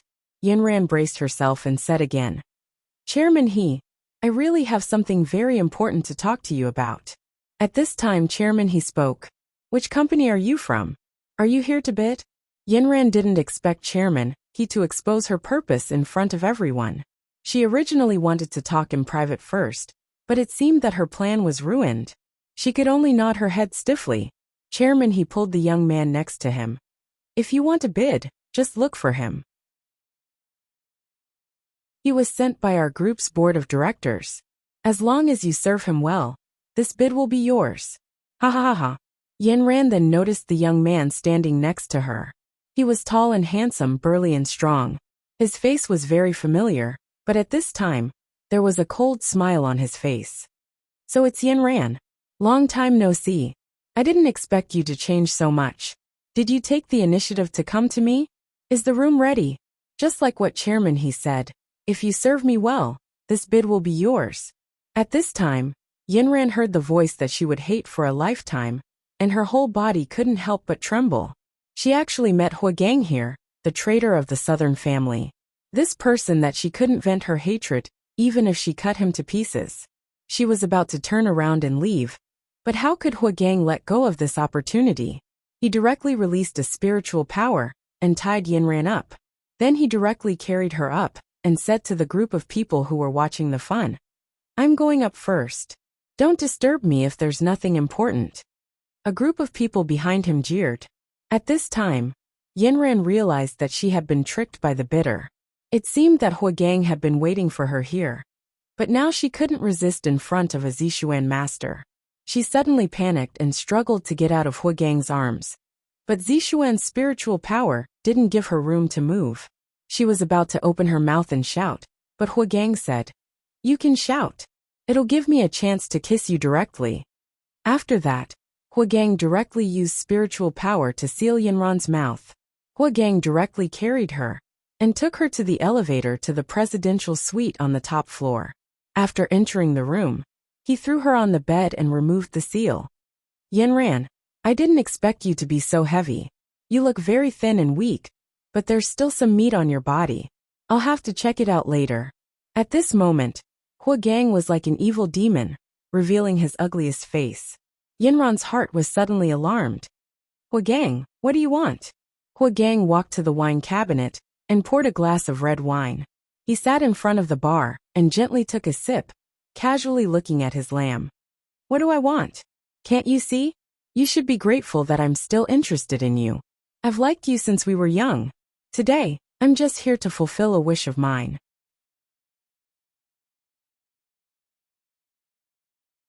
Chapter 167. At this moment Yanran calmed down. Huagang, you are the one I least expected. The Nannan aristocratic family has never mistreated you. Why do you want to be a traitor? Hee, what a joke.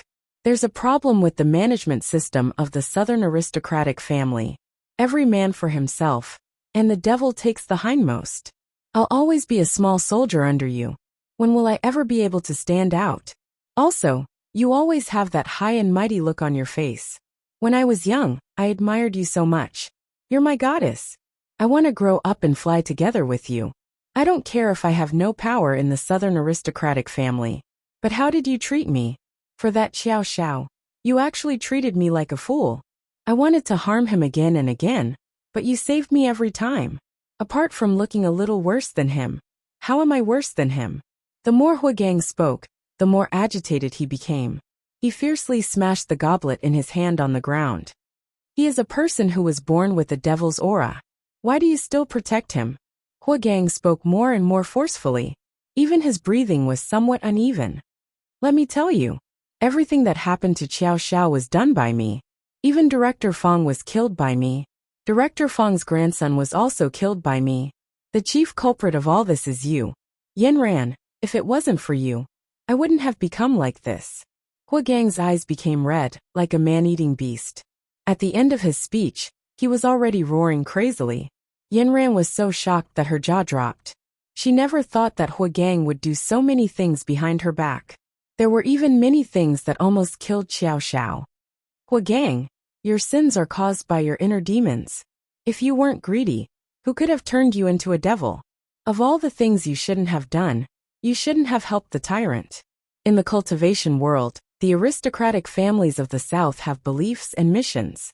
However, the aristocratic families of the East, for their own power and desires, have gone against the inheritance of their ancestors and forgotten their original intentions.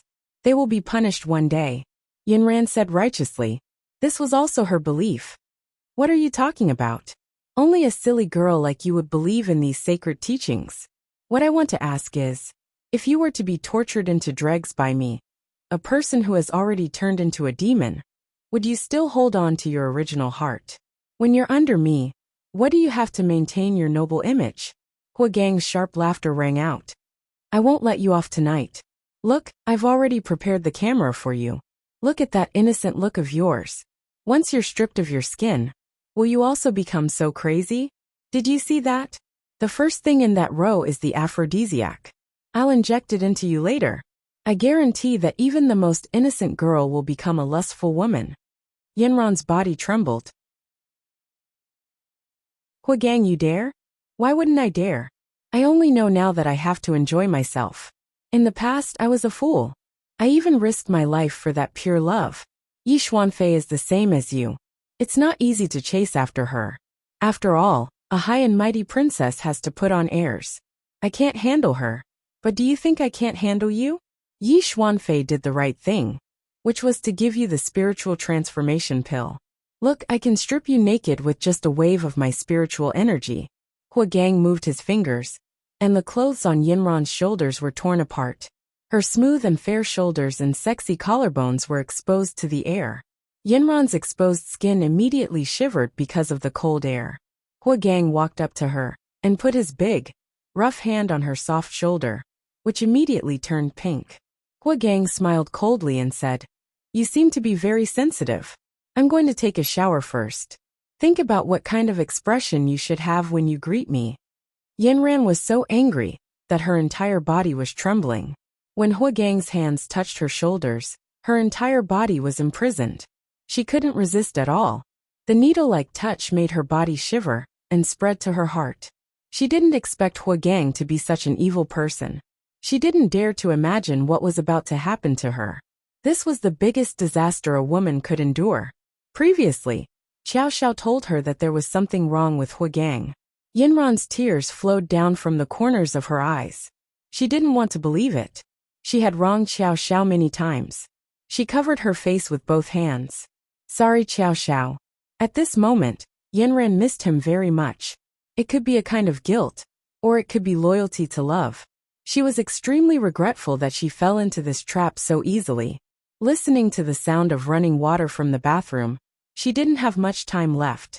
Xiao Xiao had just fought with a big spider. He finally found a way to use his mana critical strike. It was a world where one's fist spoke. Once the mana critical strike was activated, it would turn his hand into an iron fist, either left or right.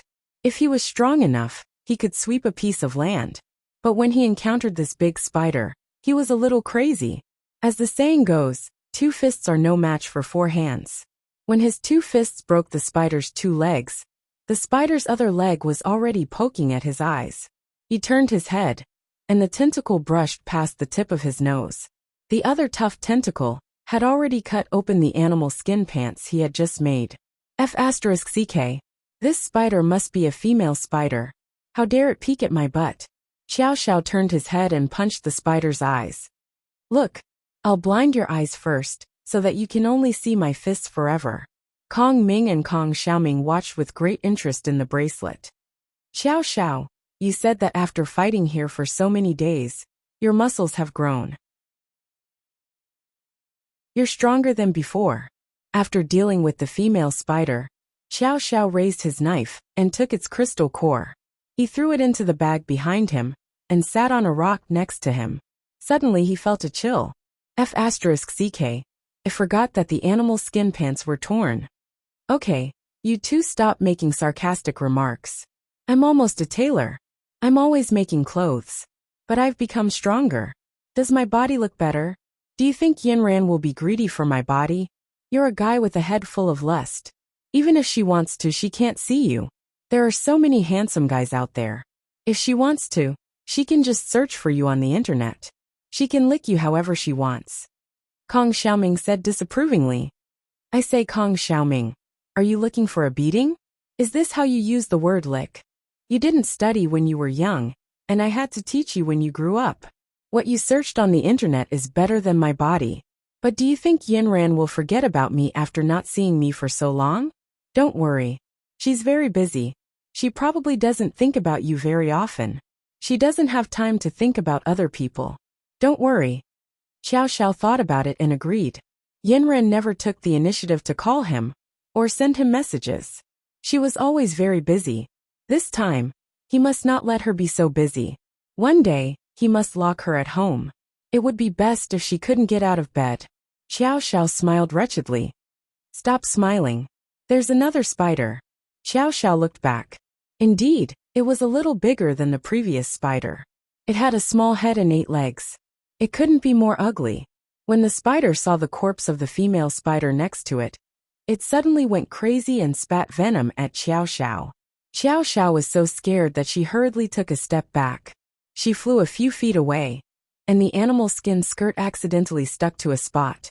It was this spot that quickly corroded the surrounding area. Xiao Xiao was shocked and quickly threw away the animal skin skirt on his body. Then he just naked and started to fight with the spider. Kong Ming and Kong Xiaoming appreciated the scene of the beautiful man fighting the spider in the bracelet. Not bad. The lines of the muscles were even, the proportion of the body was perfect.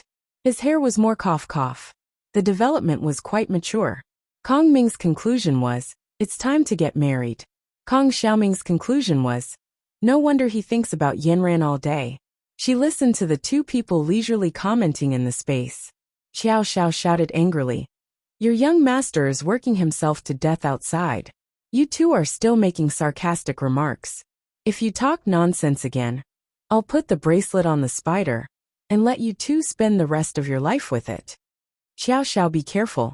Its venom is going to splash on your hair. Xiao Xiao was scared and quickly stepped back. This was his treasure. It was where Yanran's future happiness lay. He absolutely couldn't let this poisonous spider destroy it. Xiao Xiao raised his iron fist. His fist suddenly became long, crossing the spider's antennae and reaching its small head. With a click, the spider's head directly separated from its body. It rolled to the side like a black stone, right into the arms of the female spider. Xiao Xiao flew over and dug out its crystal core with a knife. You two are loyal. After death, your heads are still hugging each other. Alas, you two are luckier than me. When will I be able to hug Yanran? Xiao Xiao simply moved the bodies of the two spiders together. Then he tied their antennae with the vines next to them. His mouth muttered, lovers finally get married. When you two are reincarnated as spiders, you must be together. Kong Ming and Kong Xiaoming rolled their eyes in the bracelet. You forgot who took their crystal cores. You don't understand. If I only took one, it would be like breaking up a pair of mandarin ducks. If I took both, it would be like letting them become a pair. How can you two bookworms understand the love of the mortal world? Kong Xiaoming immediately refuted. We are book spirits, not bookworms. All right. Who cares if you are book spirits or bookworms? With your intelligence, you won't be able to understand. Hurry up and help me calculate how many crystal cores I need. I want to go to the next level. Kong Xiaoming yawned in the space. It's still early. You should make another set of clothes first. Young Master Qiao had no choice but to hunt another magical beast and find a beast skin to make clothes. Kong Ming and Kong Xiaoming kept on advising him. Why don't you not wear it? With such a good figure, it would be a waste to cover it. However, Xiao Xiao argued, my body is reserved for Yanran. You two are taking advantage of me. If you look too much, you will grow a needle eye. So, young Master Qiao continued to fight monsters and level up endlessly. He also continued to bicker with the two book spirits. His days were monotonous, dangerous, and tedious. He was completely unaware of the changes that had taken place in the outside world. He was also unaware of the grievances that his beloved Yanran was suffering. The only thing he could do was to occasionally turn on his phone and look at the awkward photo of Yanran. But every time, he would say to the Yanran in the photo, I will be out soon. You must hold on. If there are bad guys, you must fight back. If you can't beat them, you must run. When I go back, I will help you find them. I am very powerful now. Flying fire meteor and magic critical strike are my strong points.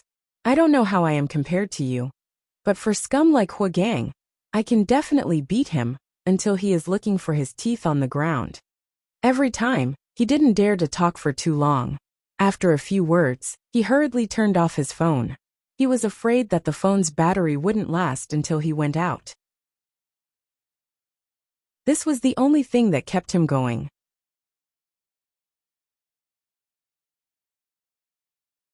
Chapter 168.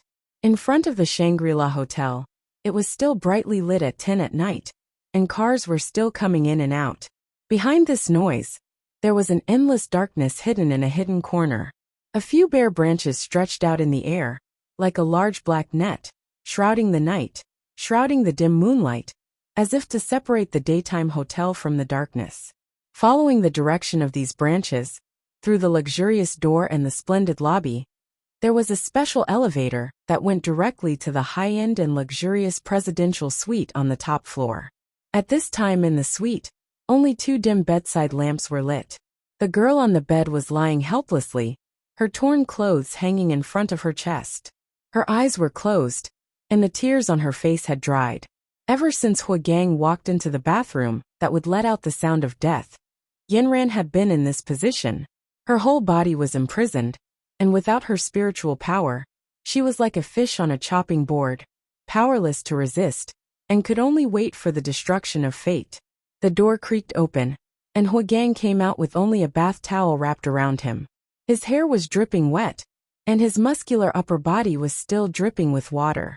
The water droplets flowed along his blocky chest muscles into the towel at his waist.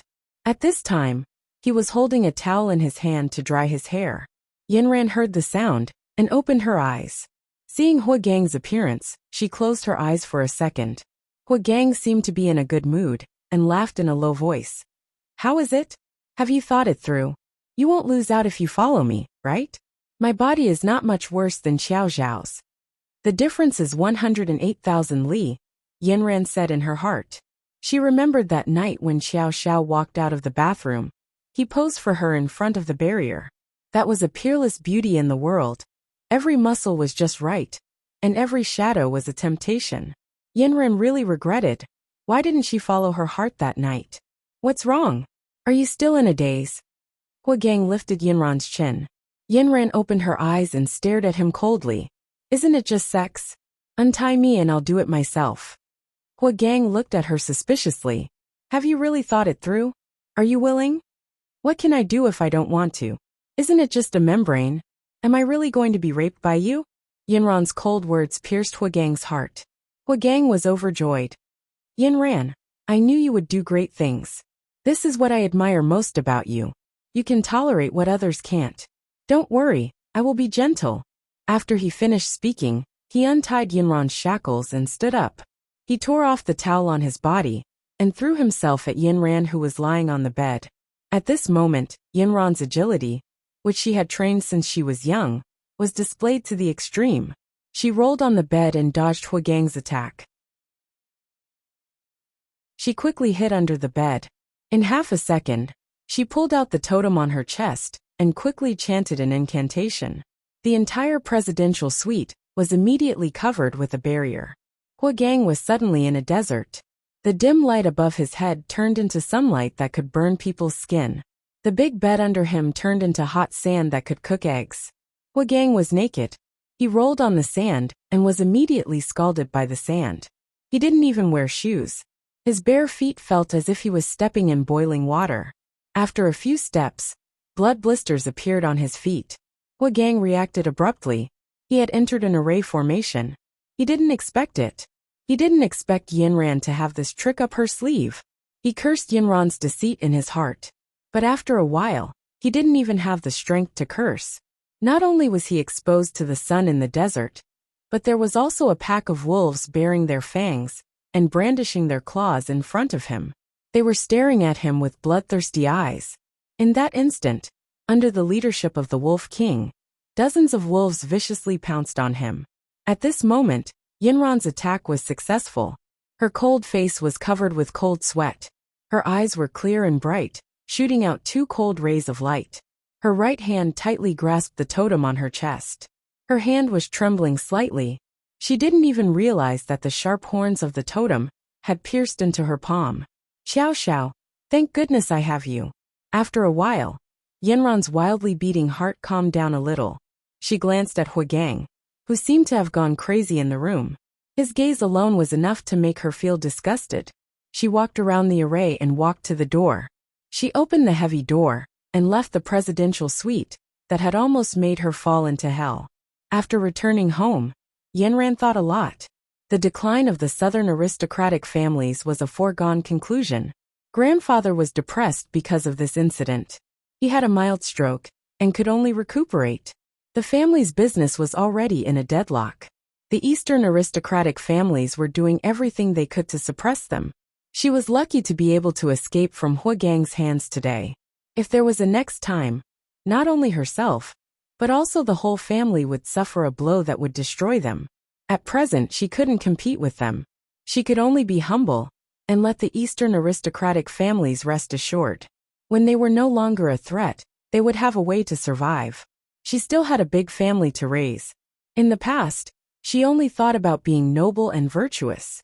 She had to rely on herself for everything. She was afraid of accepting other people's favors.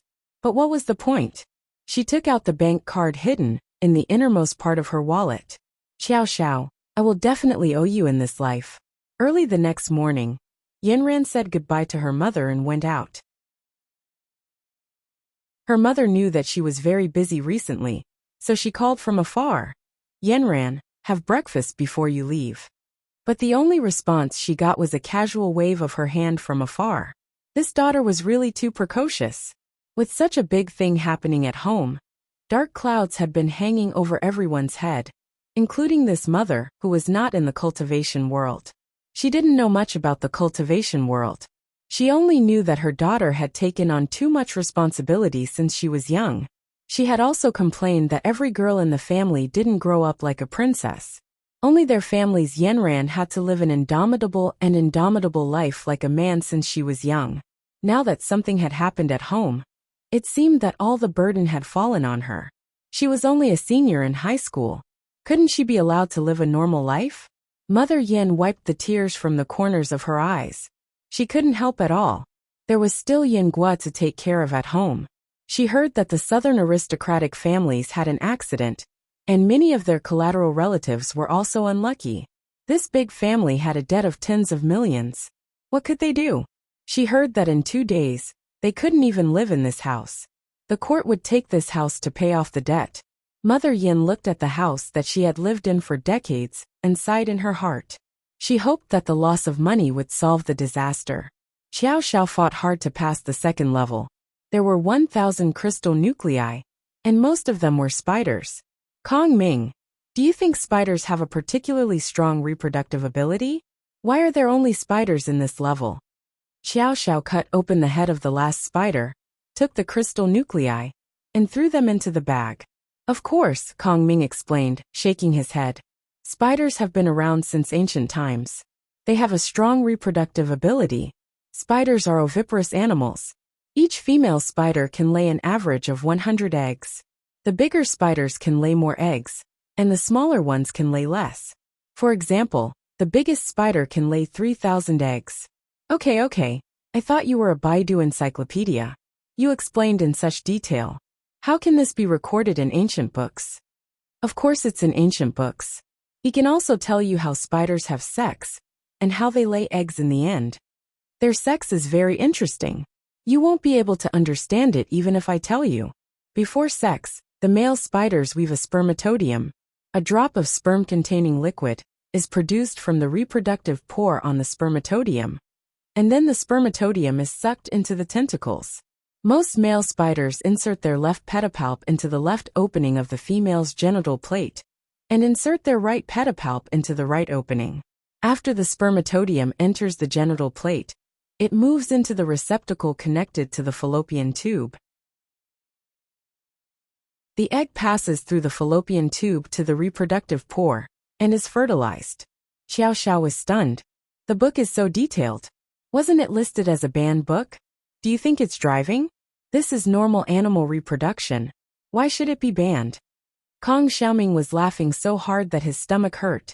Xiao Xiao became interested. How many children do you think Yanran and I should have in the future? Kong Xiaoming rolled his eyes. You have a long way to go after your wife. Why do you want to have children now? Can't I just think about it? It's so boring here. I'm fighting all day. I've almost become a fighting machine. Look at how thick my arms are. Ever since I started practicing Mana Critical Strike, my arms have become so thick that they can't even be looked at. Yanran is starting to dislike me. Hurry up and help me think of a way. Xiao Xiao waved his slightly thick arms and did stretching exercises. TSK, can you be more narcissistic? Isn't it better for a man to have a thicker arm? Kong Xiaoming didn't finish his words. Xiao Xiao screamed. He was like a rocket tied to a launch tower, flying straight into the sky. Under his feet, explosions sounded one after another. Many mushroom clouds rose like a flight of stairs, pushing Xiao Xiao directly into the sky. He passed through layer after layer of clouds and rushed straight into the blue sky above. Xiao Xiao was dumbfounded by this unexpected turn of events. Should he take advantage of the situation? Or should he directly use his magic power to descend to the ground? However, falling from the sky was a very typical case of a plane crash. Just as Xiao Xiao was hesitating, a stone suddenly appeared beside him. It was square and about the size of a double bed. He didn't even think about it, and directly grabbed it with his hands and jumped on it. The stone was quite big, just enough for him to roll on. Xiao Xiao patted his little heart and felt the stone drifting in the air. At an altitude of 30,000 feet, the cold air penetrated into the bone marrow like ice. Xiao Xiao shivered and used magic to protect his body. In this way, the stone floated. Xiao Xiao thought that he would always be able to stop at a reliable place, but he didn't expect that the stone floated in the air, as if it had no strength. Then he heard the voice of the array spirit. Welcome Flying Flame Meteor Xiao Xiao to the 3rd level.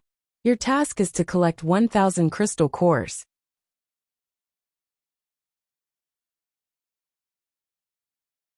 Chapter 169. Xiao Xiao really wanted to curse. He was in the middle of nowhere. Was he going to stay in the air forever? He looked up. The sun was extremely dazzling, and the sky was blue. It was as if the world's most beautiful picture scroll was slowly unfolding, filling Xiao Xiao's line of sight. Below, there was an endless sea of clouds. It was so white and pure, just like Yinran's white face. Xiao Xiao was extremely uncomfortable. Originally, there were many small animals running around in the magic beast forest. The surrounding plants were blown by the wind like comrades accompanying him. But here, other than the clouds, the cold wind and the dazzling sun, there was only the stone under him. A sense of loneliness came from all directions. Xiao Xiao murmured. Kong Xiaoming, I finally realized the value of the two of you. Without the existence of the two of you, I would really be alone. Not to the extent of being alone. You'd better think about how to deal with the magic beast flying over your head. The first half of Kong Xiaoming's voice was relatively steady, but the second half suddenly rose. It was like a thin and long steel wire suddenly inserted into the air, making a hoarse sound of metal rubbing against each other. Xiao Xiao suddenly looked up and saw a fierce eagle flying from a distance. Its body was so huge that it blocked the entire sun. The eagle's cry shook the sky and blocked the clouds. At this time, it swooped down from the sky at an extremely fast speed. The fierce eagle snatched its prey and struck with thunder. Xiao Xiao was so shocked that he didn't even finish his sentence. He had already subconsciously used his mana to strike, but he didn't expect that the fierce eagle was so agile in the air. Xiao Xiao's move had some effect on the fierce beasts on land, but in the air, it was completely empty. In the end, he was forced to jump up and down on the stone by the fierce eagle. He couldn't wait to directly jump off the stone. Kong Ming and Kong Xiaoming were also extremely anxious when they saw this. Kong Xiaoming shouted, "Try flying the fire meteor." Xiao Xiao somersaulted again and dodged the eagle's beak. He chanted a chant and many meteorites flew in the sky. However, these meteorites were not intercontinental missiles.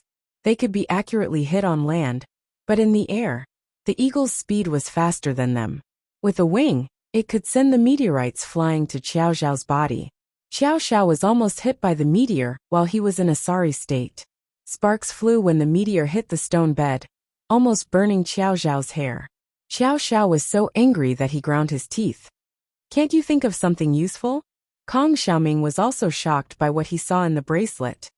You have to be faster than this bird of prey. Isn't that obvious? Of course I know that I have to be faster than it. Am I the wind? Only the wind can be faster than it. Xiao Xiao was about to start shouting.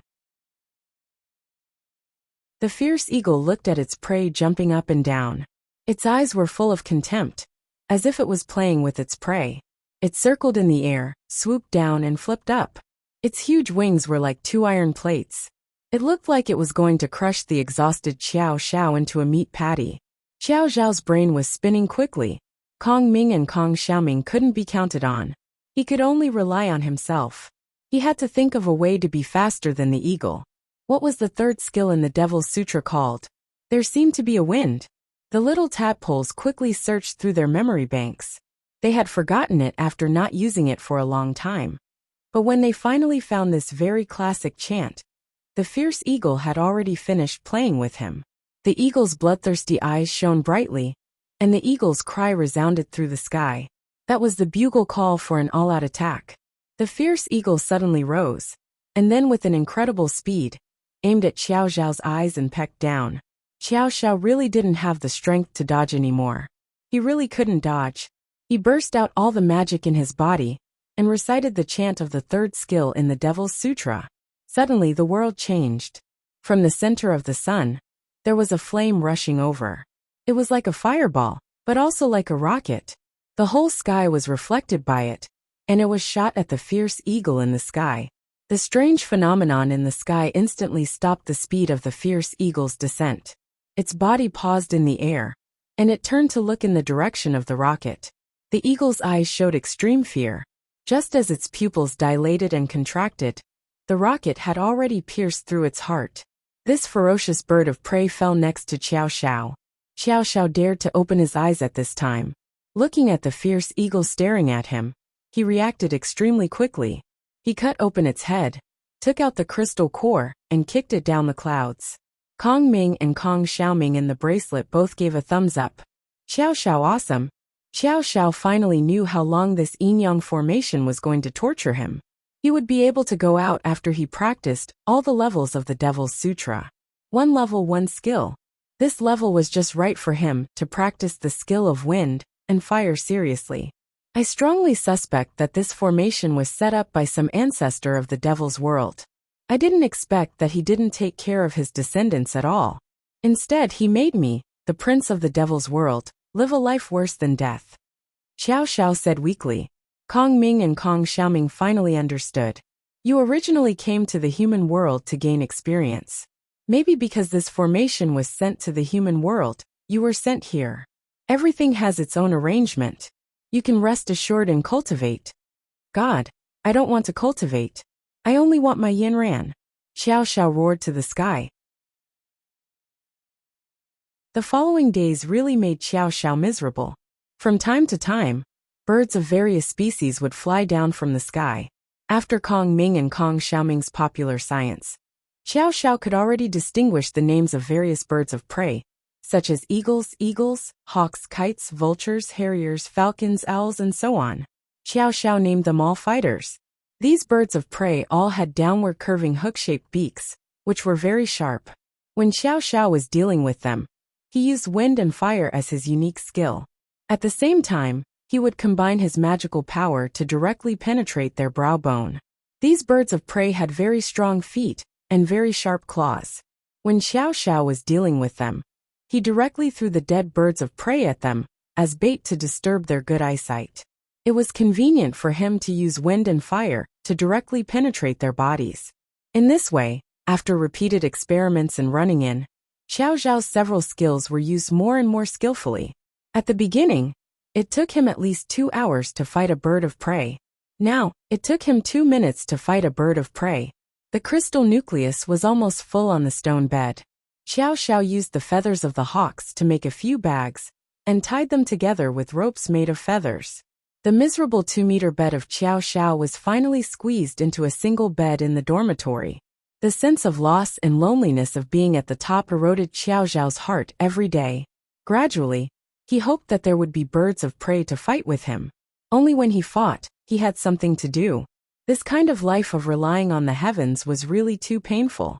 He didn't dare to turn on his phone now, because the last time he turned it on, he found that there was only 20% battery left. He could only keep recalling in his mind, recalling Yanran's every frown and smile. He regretted that he didn't spend more time with Yanran, and wasted so much good time. The bone-chilling longing eroded Xiao Zhao's every minute and second. Time slipped by mercilessly as he waited, cruelly trying to remove the memory of Yin Ran in his mind. Xiao Zhao often asked Kong Xiaoming to help him draw Yin Ran in the bracelet. His every description was very detailed, but Kong Xiaoming just couldn't draw Yin Ran's charm. Because of this, Xiao Zhao often flew into a rage. Didn't you see the photos on the phone? Why can't you draw it? I've told you before, her eyes are clear and bright, but sometimes they're misty, like 2,000-year-old ancient springs, so deep that you can't see the bottom. I'm almost drunk to death in this pair of pitch-black eyes. She also has a row of long and beautiful eyelashes, like a comb, often fluttering like a butterfly, fluttering again and again. Her nose is as small and delicate as her jade-white face. It's a breathtaking perfection.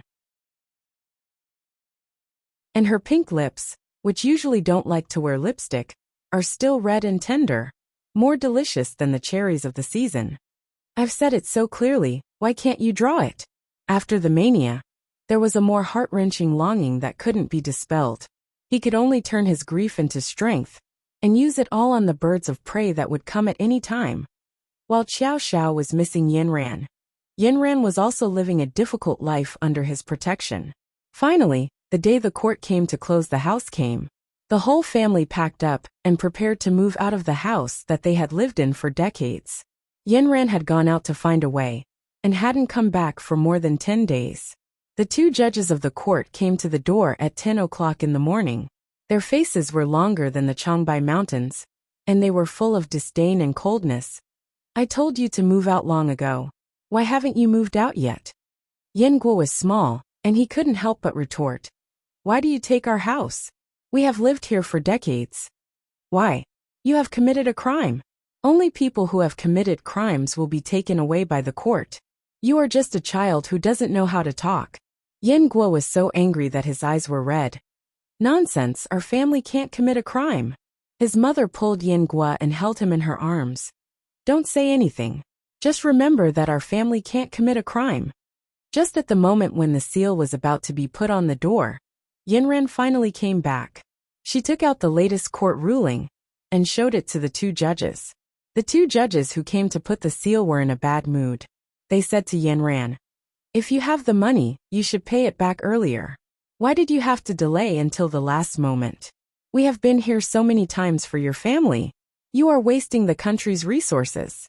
Yin Ran lowered her head and didn't say anything. Yin Guo wanted to rush forward and argue with them, but Yin Ran grabbed him and covered his mouth. After the judges left, she settled the whole family down and went back to her room. She threw herself into bed. The experience during this period made her have a new understanding of human nature.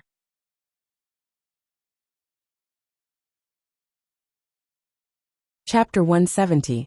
Previously, she only knew that it was difficult to borrow money, but she didn't expect that it would be difficult to return the money.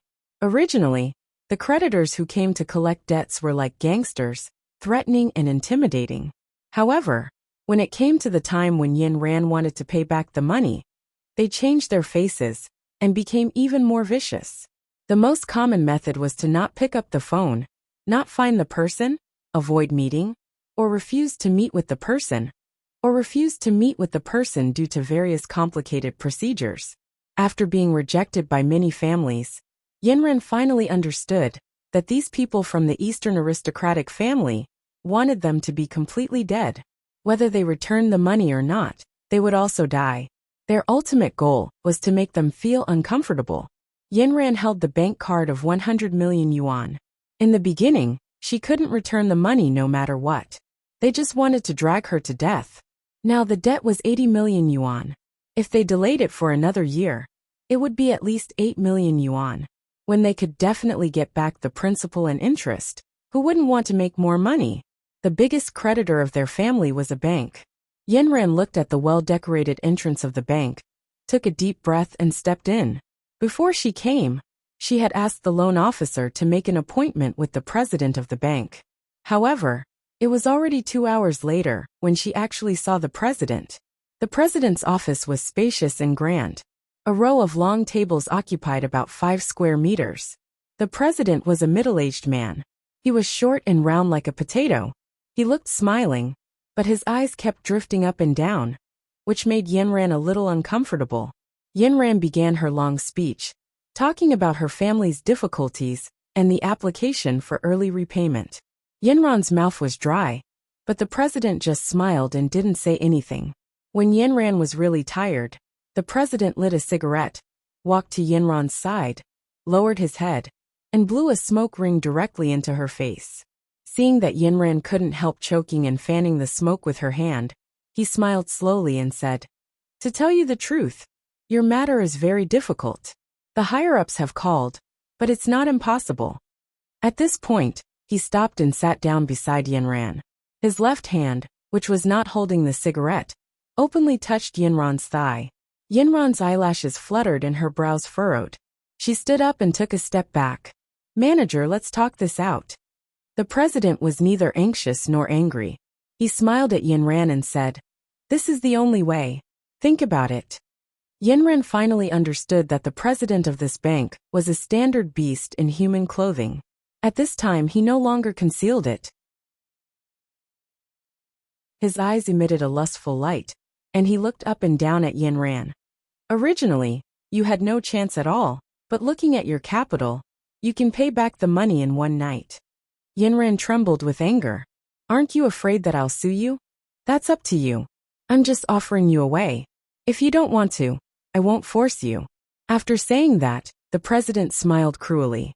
When Yinran rushed out of the door, the president's faint voice came from behind. "If you think it through, come to the XX nightclub and find me in the president's room. The deadline is 10 o'clock in the evening." It seemed that this bank was not so easy to take down. Yinran walked out of the bank and looked at the gloomy sky. Her heart was cold. Yinran's eyes were burning with fighting spirit. Since childhood, she had been an invincible person. Even if she lost her spiritual power, so what? Yinran was still the original Yinran.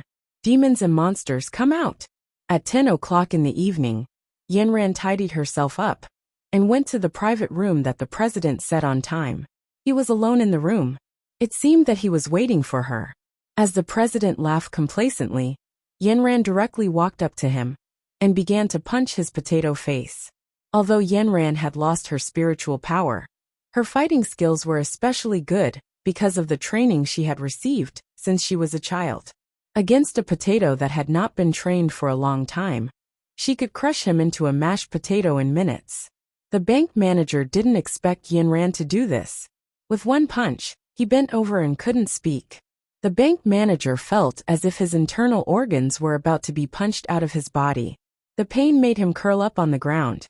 His throat felt as if it was being choked. After a while, he slowly squeezed out a sentence from his throat. "You dare to hit me? Don't even think about paying me back." Yinran sneered. "You'd better think about it carefully. Do you want to lie in the hospital for half a month or half a year? I'm going to sue you. This is a lawful society." The president was already covered in cold sweat. "Go ahead and sue me. We'll talk about it when you're out of the hospital." Yinran did not show any mercy. She beat up the president. She did not hit his face, but every punch was on his flesh. When had the president, who lived like a prince, been tortured like this before? In the end, he knelt on the ground and could not stand up anymore. He finally knew that he had provoked a murderous god. "I'll pay you back tomorrow. I'll pay you back tomorrow. Please stop hitting me. I'm going to die." In the end, Yinran directly stabbed the president's head with a dagger. The president's face was covered in cold sweat. His face was distorted in fear. Yinran's bloodthirsty murderous aura was like a sharp knife stabbing into his heart. Then a fishy smell came from the sofa. Yinran stepped back and took out her phone. "If you don't want to be beaten, you only have one chance. Say it. I'll record it for you." The president knew that his only way out today was to be obedient. He recorded the video obediently. The next day, the loan officer informed Yinran that he could pay the money back. After dealing with the bank, Yinran heaved a sigh of relief. Next was the court. The court process was very long, but in general, it was all formal procedures. Yinran paid the money and only needed to wait. Finally, In the morning when her house was sealed, she received a notice from the bank that the execution was cancelled. Uncle Wu finally returned from Huanghai City. He searched everywhere but found nothing. However, he knew that Xiao Xiao would not die because his fate was connected to Xiao Xiao's. If Xiao Xiao died, he would die with him. However, the anxiety of not being able to find the young master made his hair turn white. After searching everywhere without any results, he returned to Nanchuan. After the young master appeared, he would definitely return home. His most important task now was to protect the future crown princess on behalf of the young master. During this period of time, he received several text messages about money transfers. All of them were large amounts of money transferred to a certain bank or a certain court. In just a short period of time, nearly 80 million was gone. It seemed that something really happened. Uncle Wu transferred another 100 million to his card and called Yin Ran, telling her to tell him if she had any difficulties. Miss Yin Ran, I found a security company to assign 4 bodyguards to you. You must be careful when you go out. Safety first. Don't go out after 9 p.m. Yenren knew that the 4 people were not cultivators and could not deal with the difficulties of the cultivation world. She had to protect herself now, especially against scumbags like Huagang. Huagang stayed in the array formation for nearly 3 days. He almost lost his life when he came out. Huagang was glad that Yenren did not have any spiritual power. Without spiritual power, the array formation would automatically disappear after a period of time. His skin was covered in countless wounds from the abrasion of the sand. He was bleeding nonstop. At this moment, he was lying on the bed in a sorry state. There was no end to the wolves in the desert. He killed wave after wave. The attrition battle exhausted most of his energy. Now, Huagang did not have the energy to do anything else. There were several messages from Yi Xuanfei on his phone. They were all urging him to hurry back to Huanghai. He gritted his teeth and sat up from the bed. He took out the first aid kit and started applying medicine on his body. The wounds on his back were left behind by the alpha wolf. He really could not treat them. He made a call and asked his subordinates to send a doctor over. When the doctor saw the hideous wounds all over his body, he was shocked. Just as he was about to say something, he met Huagang's dark and fierce eyes. He was so scared that he quickly shut up. After bandaging his wounds, Huagang took the first flight back to Huanghai City. Looking at the gradually shrinking map of Nanchuan, Huagang's eyes were bottomless. Time passed step by step. It did not stop because of anything. Everyone's life still had to go on. Yinran dealt with most of the things, and the house finally became a little more peaceful. Elder Yan's condition worsened because of what happened later. Yin Ran sent him directly to the sanatorium and asked him to recuperate in peace. She hoped that he could recover as soon as possible. Now she was really glad that she had Xiao Xiao. She could still afford the high medical expenses. She asked Uncle Wu when Xiao Xiao would come back. Uncle Wu told her that he would definitely come back, but she had to wait patiently. Yinran was more and more worried about Xiao Xiao day by day. Now she had more time, and was not as busy as before. Although she was no longer in school, the number of times she browsed Tieba every day was dozens of times more than when she was in school. Although Xiao Xiao had also left school, he was still hanging on the front page as the most handsome schoolboy in the school. Zhang Deong, as his support fan group, also posted his old photos in turn from time to time, and made a small video collection. They flattered him a lot to make his presence known. Yinran looked at Xiao Xiao, who was acting cool on Tieba, and felt a burst of bitterness in her heart. In the past, when he was by her side, he did all kinds of funny things, acted cute and clingy, which often delayed her work. However, it was this kind of person who was as hot as a small sun, always full of passion, who forced his way into her life, and always tried to occupy a small space in her heart. And she was always so busy that she forgot about herself. She never took the initiative to send WeChat messages, and never called if she had nothing to do. Yinren couldn't help laughing at herself. How could she be a person in love? She ignored Xiao Zhao's 100% sincerity to her, while she only returned 50%. What did she do to deserve such treatment? Looking at Xiao Zhao's photo, which was recognized as the most handsome in the whole school, The sunglasses moved down slightly. His eyes were full of a confident smile, and his lips were slightly pouted as if he was acting coquettishly. Yinran, I want you to be with me.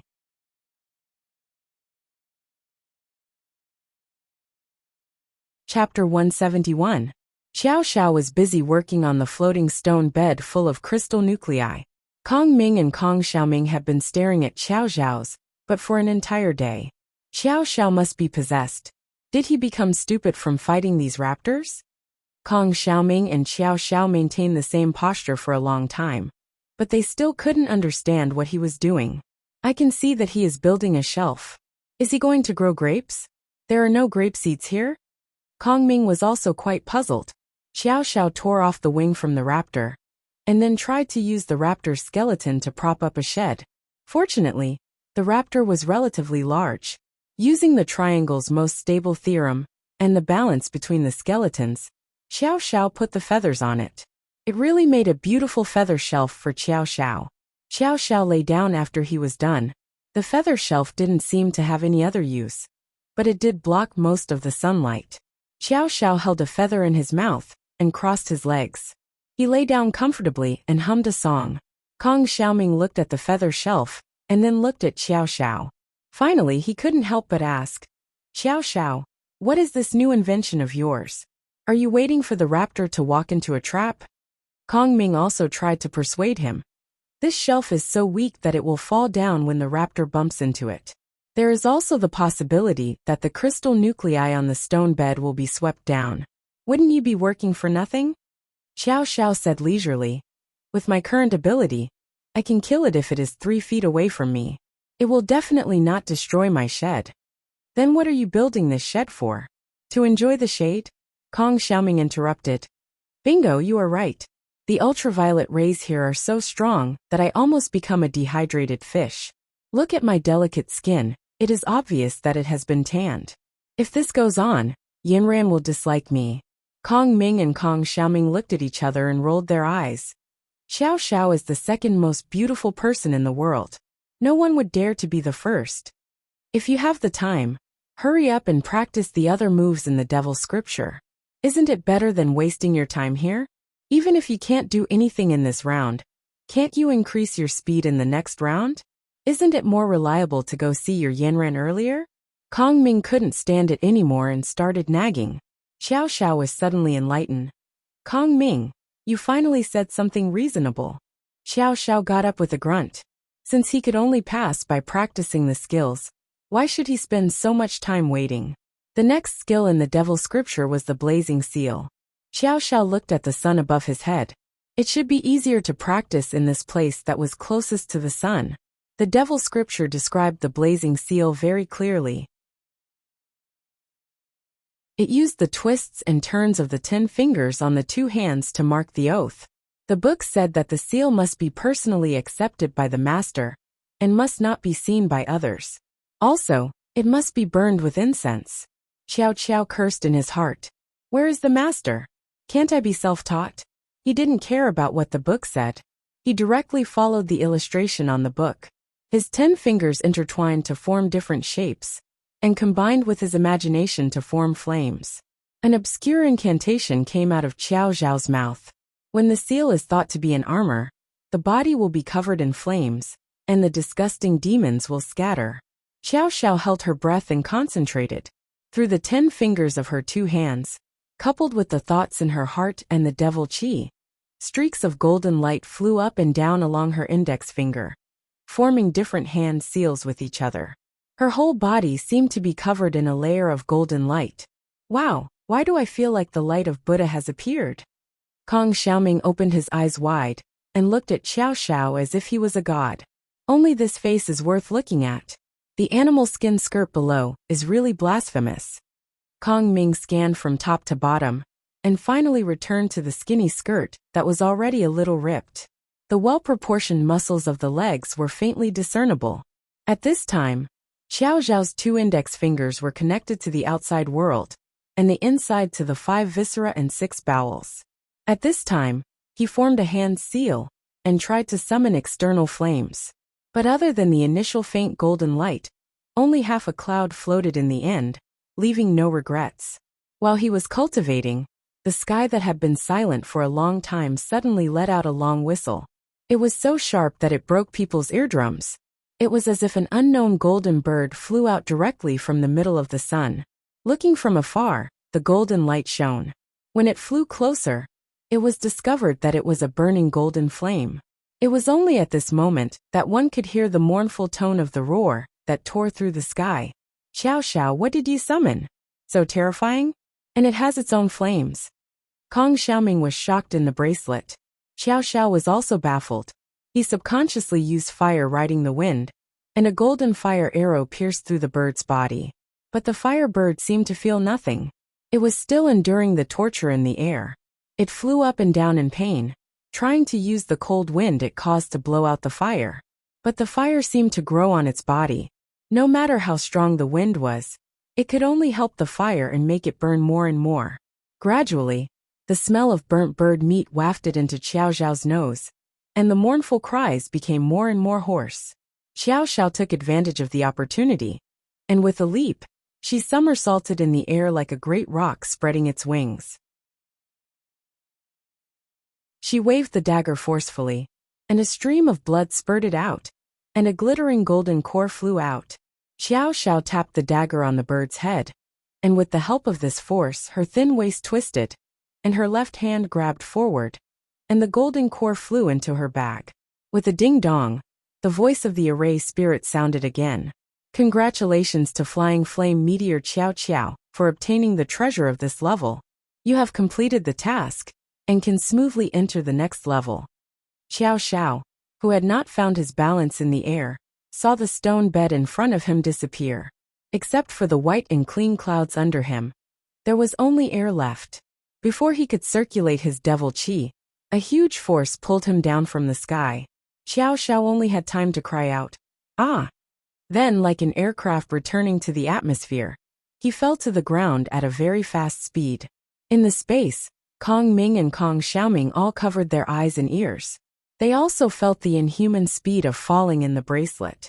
The feeling of weightlessness was too uncomfortable. All the blood in the body rushed to the top of the head, and the internal organs were about to jump out of the skin. Xiao Xiao's hair stood upright at this time, and there seemed to be an infinite force pulling under his feet. Xiao Xiao hugged his head with both hands. He wanted to curl his body, but he could not. He could only desperately press his hair to prevent his scalp from being directly torn off. In this way, he did not know how long it had been. Maybe it was a minute, maybe it was 2 hours. Xiao Xiao could not even estimate the time. He only knew that in the end, he seemed to have fallen into a bottomless abyss. The cool water poured into his mouth and nose unexpectedly. He felt that he had sunk very deep into the water before he stopped. The light that originally shone from the water's surface gradually became dark. But fortunately, he was no longer suspended in the air. Yanran had been preparing the materials for her university entrance during this time. Her original dream was to go to the Northern University to study finance. But now the situation at home made her, who was originally full of ambition, hesitate. The concern in her heart was like a silk thread, firmly tying her heart to Nanchuan. One was her family, the other was her feelings for the Nanchuan family. And the most important point was that her Xiao Xiao had not come back yet. The students in the class were nervously preparing for the college entrance examination, but the chairman of Xiao Xiao's fan club, Zhang Deong, had been operating his business conscientiously. He worked hard for the goal of owning a mine at home. He had already sent out the 500 autograph photos in his hand. He acted on his own initiative to register the next wave of appointments, but he did not expect that the next 500 autograph photos would be booked in just one night. He was full of joy as he looked forward to the money falling from the sky. He held Xiao Zhao's photo on his phone screen and kissed it hard twice. 2 big wet lipstick marks were stuck on Xiao Zhao's left and right cheeks respectively. He prayed in his heart that he would be able to persuade Xiao Xiao to sign another 500 autographed photos for him. 2 weeks ago, he sent a message to Xiao Xiao, asking him to have a meal, but it was like throwing a stone into the sea. Today, he could not bear it anymore, and directly called Xiao Xiao. He called for a whole day, but the number he dialed was turned off. This was really strange. Xiao Xiao was actually missing. Could it be that he had been blacklisted because of the autograph photos? It could not be. How could that be his brother Qiao? Zhang Daong asked around his classmates, but there was no news about Xiao Xiao. Only then did he feel strange. Since the last time when the street dance competition won the national championship, he had not seen Xiao Xiao appear around him. His circle of friends had also not been updated. He looked at the orders on his phone and felt a headache coming. Finally, he remembered that Xiao Xiao was not willing to answer his calls. There must be someone he cared about. He searched for Yinran's phone number and directly dialed it. Sister Yinran, you have to help me. I promised to give away 500 autographed photos of Xiao Xiao to someone else, but now brother Qiao can't be contacted at all. What do you think I should do? Zhang Daong was so anxious that he spoke in a northeastern accent. Yinran's cold voice came from the phone. He went abroad. He won't be coming back in the near future. This was the wording that Yinran and Uncle Wu had discussed. Zhang Daong was dumbfounded. When did he go abroad? Which country did he go to? Why didn't he tell us anything? He didn't even let us send him off. This brother Qiao is too disloyal. Zhang Daong immediately felt that he had been betrayed by a friend. His longing for Prince Charming was not taken to heart by others at all. Sister Yinran, did he only tell you? Zhang Daong's words were actually a little sour. Yinran was silent for a while. He left in a hurry. Don't tell too many people about this. Give me the photos. I'll sign them for you. Zhang Daong was even more dumbfounded. Sister Yinran, will this work? Isn't this fake? He needs friends. We have to do our best to help him now. Give me the photos. When Zhang Daong eagerly handed over 500 autographed photos of Xiao Xiao to Yinran, Yinran directly waved the pen and quickly finished signing. The handwriting that she signed was exactly the same as Xiao Xiao's. Zhang Daong's eyeballs almost fell out. Sister Yinran, you specially practiced Brother Qiao's signature? I saw it when I was tutoring him. Next time, if you have this kind of thing, just look for me directly. Also, add me to your fan club. Don't tell anyone who I am. My online username is waiting for you to come back.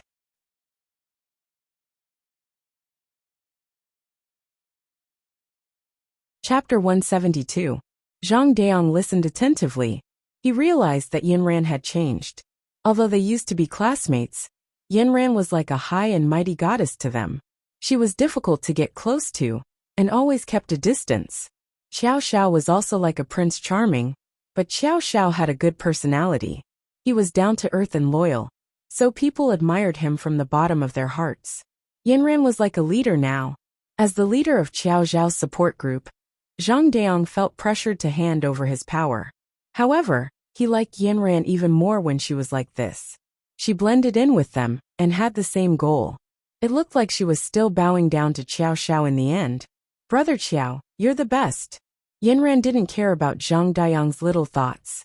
She only wanted to apply. Nanchuan's faculty of finance was not bad, but she didn't know why her name wasn't on the list for the independent admissions. She asked Professor He to help her ask around, and found out that it was another higher-up who had made arrangements. Her name had been taken by someone else. After going through so many setbacks, Yinran was very calm about this. It looked like Yi Xuanfei and the others wanted to ruin her. They wanted to block all her paths out. Their hands were getting bigger and bigger, and they had already reached into Nanchuan's university. It looked like not choosing Northern University was the right choice. With them in the way, there was no way she could succeed. Since the independent admissions couldn't happen, she still had one option, which was to take the college entrance exams. Although her studies had been delayed for almost half a year, Yinran wasn't worried. She had a good foundation. Even if she had to take the exams again, she would be able to get into the Faculty of Finance at Nanchuan's University. Yinran carried her backpack and walked into the classroom again. All her classmates were shocked. When they found out that her name had been revoked, they couldn't help but feel indignant. Yinran didn't say anything. She listened attentively with her classmates and studied for the exams together. However, when she returned to school, she felt like something was missing. She was already used to the teacher passing another set of papers to the back of the class. There would always be someone poking her shoulder from behind to whisper to her. She could always hear him joking around with Zhang Daong and Ma Xiaoxian. But now there was nothing. It turned out that habit was a very scary thing. To suddenly erase all the memories of a person who was already in your life was no different from flaying their skin and pulling out their bones. Everyone was suffering. Yinran was suffering. Xiao Xiao was suffering. Even Zhang Daong, the leader of Xiao Zhao's fan club, slowly realized something. He didn't dare to think or ask. He was still selling autograph photos with Yinran. From time to time, he would make some videos and photos to give fans some benefits. He was suffering in his own dream, hoping that a miracle would happen one day. After settling down so many things, Yinran's personality became more and more stable. The Dongfang family wanted to see them unable to recover from the setback. They would immediately suppress them if they dared to make a move. Yinran simply closed all the businesses of the southern family to the outside world. In any case, all the basic necessities of the family were guaranteed. Yinran was like a dormant little beast. In front of a powerful enemy, she chose to conceal her strength and keep a low profile. She wanted to protect the safety of the southern family first. And she herself chose the most difficult path. She listened to Uncle Wu's words and took out the Devil World's strange book, Hibiscus Spectrum, and began to study it seriously. She was 17 years old this year. She started cultivating when she was 7 years old. After 10 years, she reached the virtual realm. She believed that with her aptitude, she could still reach the virtual realm in another 10 years, or even faster. It wasn't a big deal. She was still young. She only lost her spiritual power, not her life. As long as she still had the possibility to cultivate, she would one day return to the peak of the cultivation world. Xiao Xiao desperately swam up from the bottom of the water. He felt like his lungs were about to explode. How come he still hadn't reached the surface? However, he gradually saw some light. He knew that he was getting closer. Just as he was feeling happy, a black shadow suddenly enveloped him. Xiao Xiao's heart was alarmed. Sure enough, a huge shark's face appeared next to him.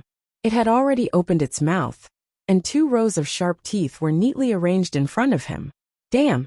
I don't even need to fix my teeth. Xiao Xiao quickly swam to the side. However, the shark's speed in the water was extremely fast. Before Xiao Xiao could react, the 2 rows of sharp teeth had already sunk into his tender body. Xiao Xiao quickly released all the demonic energy in his body. His previous battle experience allowed him to react very quickly. In the water, he used his dagger to block the shark's teeth and somersaulted on top of its head. It was so slippery that he couldn't stand on it. Xiao Xiao simply didn't stop. He stabbed the shark's head and slid down. The shark felt pain and began to twist its body up and down crazily, desperately trying to get rid of the guy on top of its head. With this leverage, Xiao Xiao was thrown out of the water and smashed to the shore like a parabola. Xiao Xiao couldn't care less about the pain in his body. He desperately took a few breaths of oxygen. He was really suffocating. The shark at the bottom of the water also floated to the surface with Xiao Xiao. At this time, the blood in its head kept flowing, dyeing the water red. The shark's eyes showed resentment and unwillingness. Xiao Xiao was happy. He raised his middle finger at the shark and said, "Come on. If you have the ability, come ashore." The shark didn't come ashore, but there was suddenly a bigger movement in the water. More sharks were attracted by the blood and dragged it to the bottom of the water. After a while, more blood floated to the surface. Damn, it's really the law of the jungle. Xiao Xiao finally had a chance to observe his situation. He was on a very small island, surrounded by vast water. He couldn't see the end of it. Xiao Xiao murmured, "I've become a real-life Robinson Crusoe." He no longer hesitated. The first thing he did when he climbed out of the water was to check his precious mobile phone. The latest mobile phone was said to be waterproof. He had been on the shore for a long time, but he still couldn't turn it on. He pretended to punch and kick the phone angrily and threatened it. "If you don't turn it on, I'll smash it." But the phone was not Kong Xiaoming. There was no response at all. After venting his anger, Xiao Xiao sat on the shore and looked at the phone in a daze. He suddenly said sadly, "I can't even see the photo now." He carefully put the phone in his animal skin pocket and prepared to start his fourth battle. According to his observation, all the prey in the fourth level were in the water. If he wanted to get the crystal nucleus, he had to fight in the water. Damn it! Up in the sky, down in the ground, down in the sea, none of them were missing. Let's see what else you have up your sleeve. Xiao Xiao roared at the sky. Kong Xiaoming clearly felt that Xiao Xiao's temper was very bad. He was obviously impatient, worse than before. It seemed that the mobile phone had a big impact on him. He winked at Kong Xiaoming. Kong Xiaoming immediately said, "This level is much better than the previous one. You don't have to look at the sky anymore. Just kill all the prey in the water, and you can go to the next level. Then you can see Yanran earlier." The last sentence was the key point of Kong Xiaoming's words. And Xiao Xiao did take it seriously. In the following days, Xiao Xiao became a fish in the water. The first few moves of the devil's scripture were useless in the water. Not to mention whether the flying flame meteor could summon meteorites into the water. The energy of the mana critical strike was reduced by 80% under the resistance of the water. Not to mention the flying flame meteor. It was like an intercontinental missile that could track a big bird. It was an expert. But once it entered the water, the fire was immediately extinguished. Xiao Xiao could only use his newly learned flame seal to deal with it. He summoned the flame armor and wrapped his whole body, as if he was wearing a diving suit. After entering the water, the fire could not be used, but the shiny armor gave him a great sense of security. He was like a metal shell submarine, swimming in the water with ease. There were many kinds of underwater monsters. Some sharks with very big heads were Xiao Xiao's main opponents. And there was a very good point in this level. The harder the fish, the more different the color of the crystal core. Different colors represented different amounts of crystal cores. Xiao Xiao slowly got the hang of it. Red, orange, yellow, green, blue and purple. The red crystal core was the same as the previous levels. And the purple crystal core was like a treasure in Xiao Xiao's eyes. One crystal core was worth 7. Xiao Xiao chased after the sharks with the purple crystal core. His golden armor was not afraid of the shark's sharp teeth. The only thing he needed to pay attention to was that he could not suffocate underwater. This was also the reason why his movements were slow. He needed to fight for a while, and then go up to take a breath, which seriously affected his speed. Moreover, when he came up to take a breath, he couldn't see underwater. Once, he was almost attacked by a shark, and its sharp teeth had already bitten his thigh. He only heard a crunching sound, and the place where the two sides collided actually splashed out sparks. Xiao Xiao was shocked, and conveniently slid the shark's head to his leg, and a huge purple mirror core was taken out by him. From then on he found the trick. He simply did not go into the water. He just put his two slender legs under the water, and used them as bait to lure the sharks. Furthermore, the sharks would never disappoint Xiao Xiao. In order to bite those two long legs, they disregarded their own safety and swam towards those two long legs like moths to a flame. Xiao Xiao sliced open each shark's head like she was cutting a carrot. Kong Xiaoming said strangely, "Are these sharks all female? When they see Xiao Xiao's two long legs they can't walk, but they still want to come up and take a few bites. It's really a beauty that harms fish." After the sharks in the water finished admiring Xiao Xiao's two long legs, they were basically all killed by Xiao Xiao.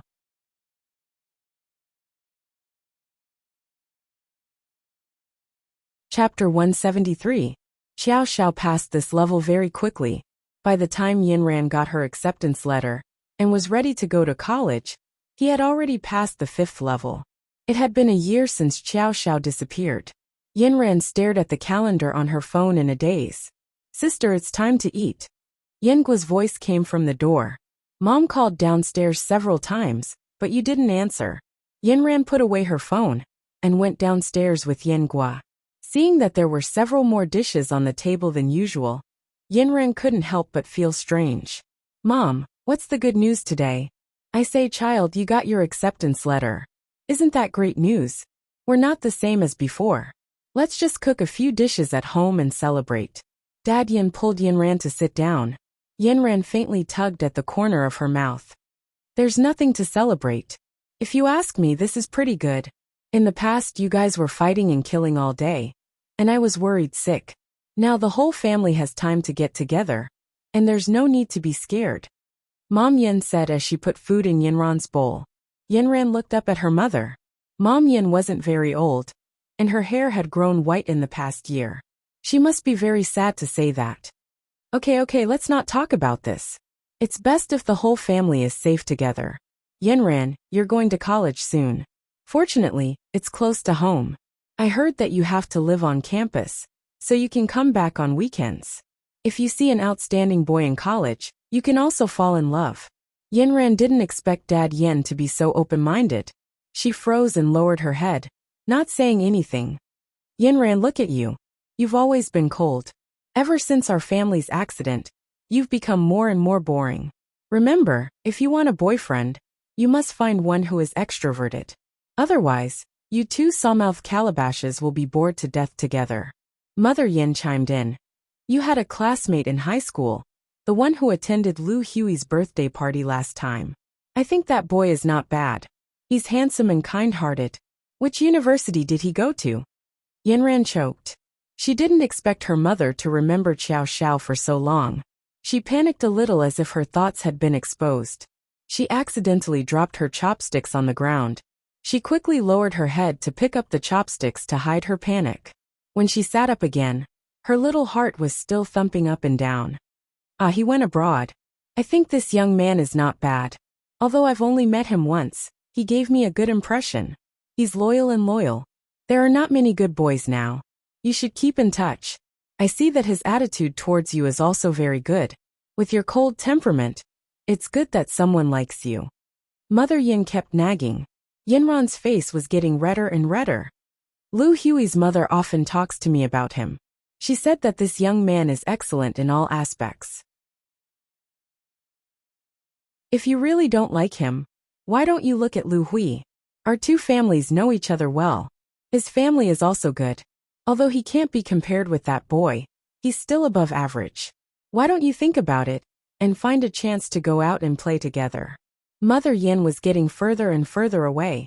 Mom, I'm still young. Why do you worry about this? Yinran showed a rare shyness of a little girl. Isn't it because of your temperament?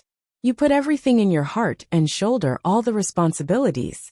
Why do you have to work so hard as a girl? What's that handsome young man's name? It's Xiao Xiao, right? Look at how well his name matches yours. Xiao Xiao Yinran. Xiao Xiao Yinran. Xiao Xiao Yinran. That will definitely make you happy. Yinran couldn't sit still anymore. It was as if there were nails poking at her from the stool. She quickly finished the last mouthful of rice, and ran out, as if there was a beast chasing after her. From afar she said, I have something to do at school. Mother Yin couldn't help but feel strange. Isn't our daughter very calm? Why is there such a moment of panic? Little girl's thoughts. Father Yin could tell. Yinran is shy. At this time, Yingua interrupted and said proudly, Mom, are you talking about Xiao Xiao? I know this person. He's famous on the internet. I'm a fan of his. Oh, is that so? Mother Yin was interested now. Therefore, Yingua fulfilled his responsibility as a fan very well. He told his parents about Xiao Xiao's heroic deeds. The more he talked, the prouder he became, as if he was already his brother-in-law. Xuanfei, the admission letter of Northern University, is it good? Elder Yi asked for help and finally got an admission letter of Northern University for Yi Xuanfei. Thank you, Grandpa. Yi Xuanfei finally got what she wanted. Looking at the beautifully designed admission letter, she put it on her lips and kissed it twice. According to her grades, she couldn't even get into Nanchuan University. Grandpa was amazing. Grandpa, I heard that Yinran still got into Nanchuan University in the end. Can't you make it so that she can't even go to university? Yi Xuanfei shook her grandfather's hand and pouted coquettishly. It's already a big blow that she wasn't admitted in advance. With her grades, even the principal of Northern University would fight to get her. After all, we still can't disrupt the normal operation of the human world. She got into Nanchuan University with her own ability. There's no other way. I'm afraid that it will have a bad influence if we interfere too much. You have to remember that her school is far worse than yours. She's not qualified to be compared to you now. She doesn't even have spiritual power. She's just an ordinary girl. You're already on two different levels. She's not someone you need to pay attention to anymore. Old Master Yi was flushed with success now. Without his biggest competitor, the southern aristocratic family, he was the only one who could control the world of cultivation. What you should be more concerned about now is to find more outstanding talents. You'll be going to university soon. Northern University is full of talents. Many of them are children of the upper echelons. You have to choose a boyfriend who can help our family. Old Master Yi reminded her. Xiao Zhao's figure appeared in front of Yi Xuanfei's eyes. Her heart ached. Okay, Grandpa, I understand. I'll keep my eyes open and watch carefully. And that Huagang. He's chasing you very closely now. How do you feel about him? Grandpa, this kind of person can betray us once. He can betray us a second time. Do you really think he's a big shot? Haha, my granddaughter is so smart. You can see through this person's nature at a glance. But his abilities are not bad. He's already at the peak of Zixuan. Maybe he'll break through to the higher void stage soon. Even if you reject him, you can't let him hate us. We need to make use of him. There are many things we can't do without him. I'll be going to university soon. Are you still going to keep him in Huanghai? I want to send him back to Nanchuan. The southern aristocratic families need someone to manage their large territory. A starving camel is still bigger than a horse. The southern aristocratic families are complicated, and the situation is complicated. He's more familiar with the people there, and can keep an eye on them. Yi Xuanfei thought about it and smiled sinisterly. She was worried that Yanran was living too comfortably. If Huagang went, she would definitely suffer. She even wanted to transfer to Nanchuan University to watch the show. Grandpa, you're so wise. Xiao Xiao didn't know that Yanran was about to face a crisis. He was also trying to survive in this crisis. When he entered the fifth stage, what welcomed him was an endless rain of arrows that filled the sky. What the hell is this place? Do you want Xiao Xiao to suffer the torture of thousands of arrows piercing his heart? Kong Xiaoming screamed in the bracelet. Countless arrows rained down on Xiao Xiao from all directions. The arrowhead of each arrow was as sharp as a dart. The arrows were as fast as bullets. And Xiao Xiao could only hear bang bang bang sounds as they rained down on him. Xiao Xiao was glad that he still had his raging flame armor on him. But even with the armor, he still couldn't cope with the impact of the arrows raining down on him. Xiao Xiao immediately fell to the ground. He couldn't even open his eyes. There was an arrow flying towards his eyes. Xiao Xiao was so frightened that he rolled behind a rock. Kong Xiaoming shouted in the bracelet. Quick, use the next guard seal. Xiao Xiao immediately sat down cross-legged and closed his eyes. He let the arrows poke his golden armor. The sound of metal colliding and rubbing against each other scraped his eardrums. He closed his eyes and held his breath. His fingers flew up and down, forming the next guard seal. The guard seal was different from the raging flame seal. In addition to forming a golden armor around the body, it could also isolate the attacking object from 3 feet away. What kind of dog fart seal is this? Isn't it just a barrier? If I'm locked in here, how am I going to get the core? Kong Xiaoming in the bracelet let out a sigh of relief. Hearing Xiao Zhao's words, he said, You Xiao Xiao, how can you look down on our demon scripture? This guard seal is not as simple as you think. When you start fighting magical beasts, you'll experience its benefits. Xiao Xiao disagreed. However, he could finally straighten his body and walk freely in the rain of arrows. He finally saw that he was now in a mountain forest. At this time, the rain of arrows was actually accelerated raindrops. The sky was pouring with torrential rain, but the torrential rain here was different from other places. It was as if it had mutated. It looked like thousands of darts falling from the sky. F***ck. Even the rain can mutate. Which alien world is this? Before he could take 2 steps, an earth-shattering roar came. It seemed to have an echo in the rain of arrows. It surged back and forth on the mountain wall, filling Xiao Zhao's eardrums. Xiao Xiao was startled. He bent his knees and stopped while covering his ears. He saw a huge saber-toothed tiger coming out of the mountain forest. Its speed was extremely fast. In front of it were frightened small animals that fled in all directions. The tiger's momentum was unstoppable. Xiao Xiao also had an impulse to run out with those small animals. Kong Xiaoming immediately called out to him. Why are you running? Hurry up, Crystal Core. Xiao Xiao reacted. She was indeed shocked by the imposing manner of the tiger descending the mountain. It was too shameful. After killing so many monsters, he was still scared by a tiger. Xiao Xiao stared at the tiger that was getting closer and closer. He reminded Kong Xiaoming. Erase this from your memory. Don't let Yinran know. Kong Xiaoming rolled his eyes. I have too many things that can be used against you. This one won't make a difference. Xiao Xiao heard this and asked. Huh? What other dark history? Kong Xiaoming counted with his fingers and said. But naked, set up a frame, eat raw meat, and drink raw blood. You are now a big devil. Teeth grinding. It seemed that Kong Xiaoming needed to be educated. After being in the space for so long, his good image was completely destroyed. If he told Yinran, it would be bad. The nature of the devil world must not scare Yinran.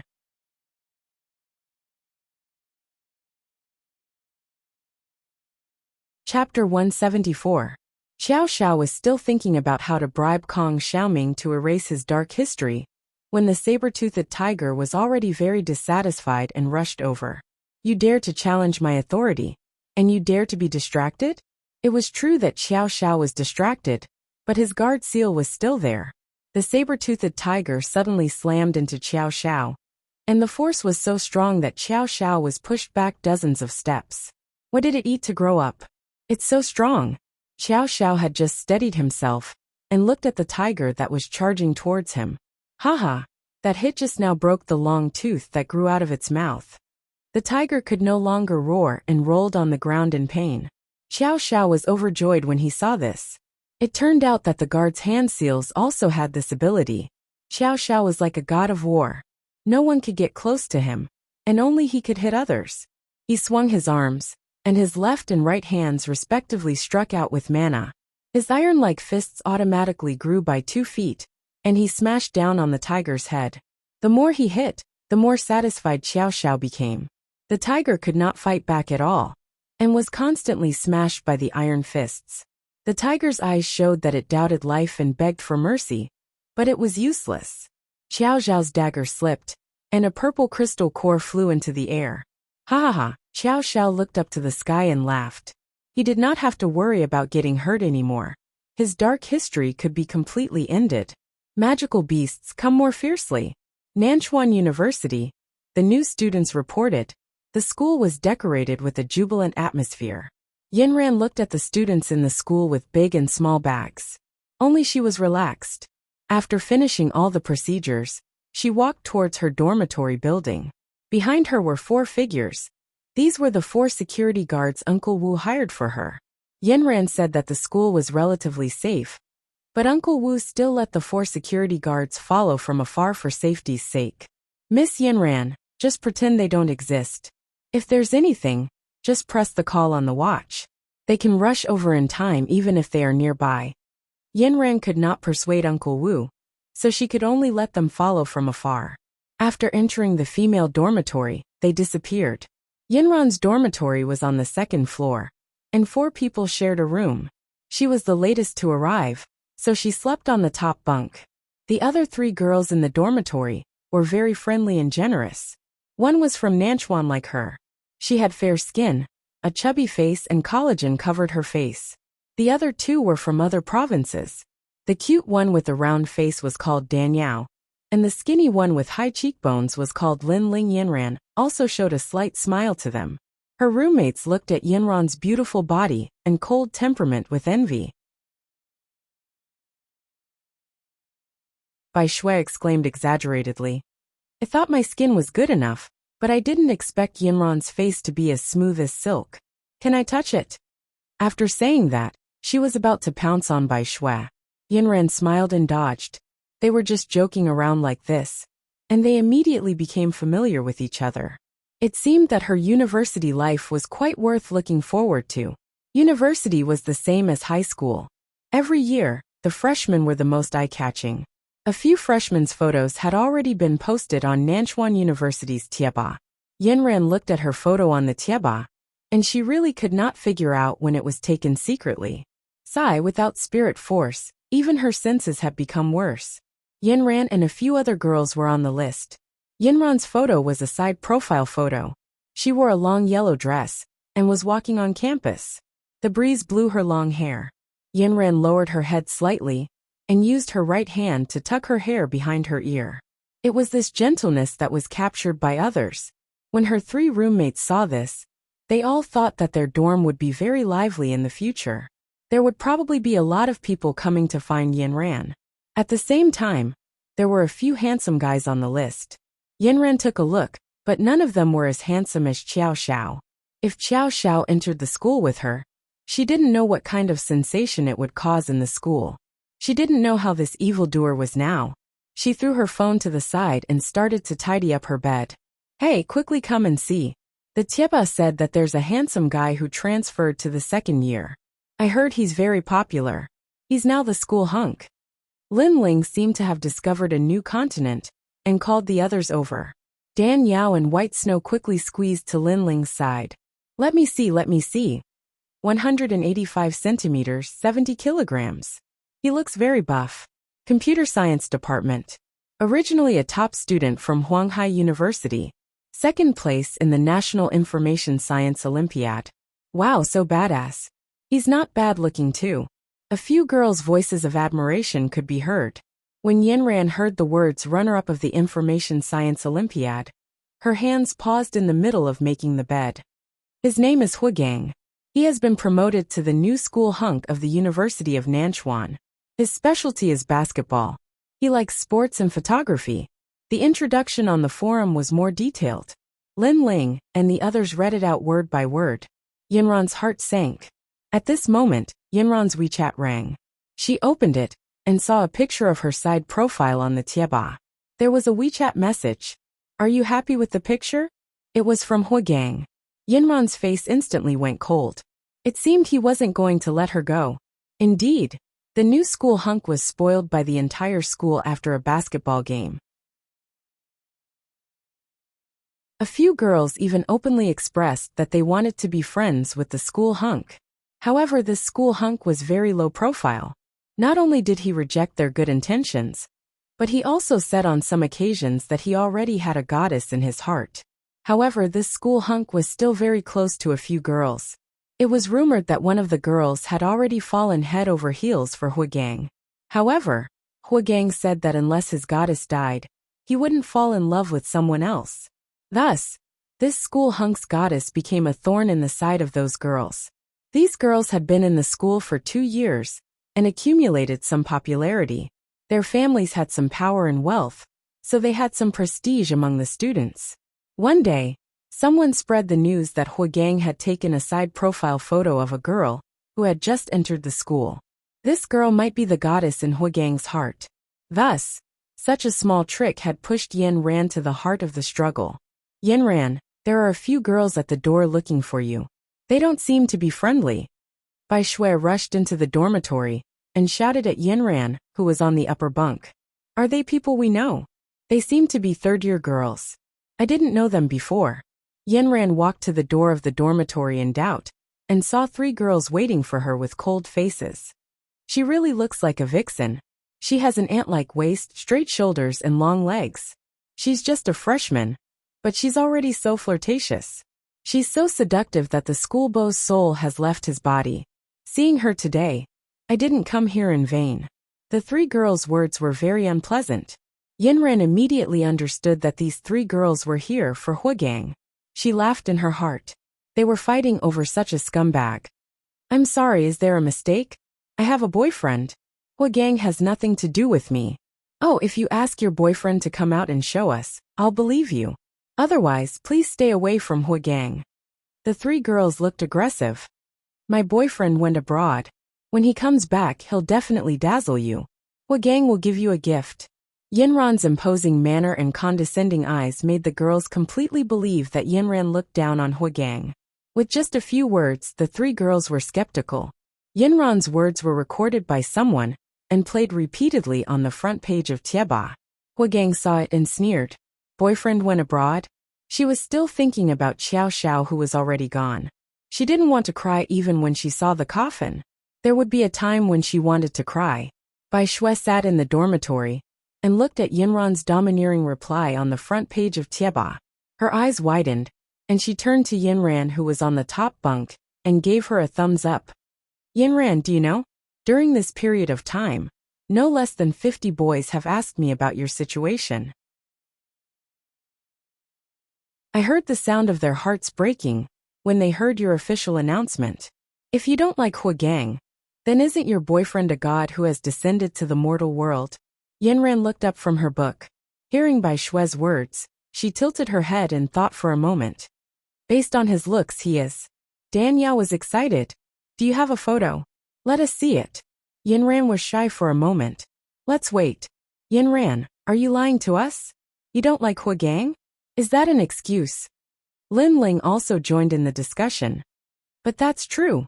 Everyone has their own preferences. I don't really like people like Huagang. Although he's excellent in all aspects, his eyes are unfathomable. One look, and I can tell he's a scheming person. However, your words are really domineering. Your aura is definitely strong. Didn't you see those 3 girls who were originally arrogant suddenly become half a head shorter? You are a natural-born king. During this period of time, the 3 girls in the dormitory had completely trusted and relied on Yinran. She was smart, decisive, and had good grades. She showed excellent performance in all aspects. Her family was relatively poor. Other than going to school normally, she had to go out to work and do some tutoring to earn some living expenses. Yinran often bought fruits for her or helped her get food. When she came back late, she would casually give her the class notes for the day. Bai Shui was a little muddle-headed and couldn't find anything. Yinran also took on the role of doorman. As long as something was missing, Bai Shui would call out to Yinran, "Where's my something?" Then, Yinran would appear out of nowhere. Dan Yao was a very loyal girl. Once, after Yinran helped her catch a thief, she completely stood on Yinran's side. She was very annoyed at those girls who came to provoke her. If you have the ability, go find the male lead. Why are you looking for Yinran? Just like that, Yinran's life in the dorm was still very harmonious. She had taken all sorts of protective measures and never went out alone. Other than the 4 bodyguards following her from afar when she went out, Yinran spent most of her time in the dorm reading.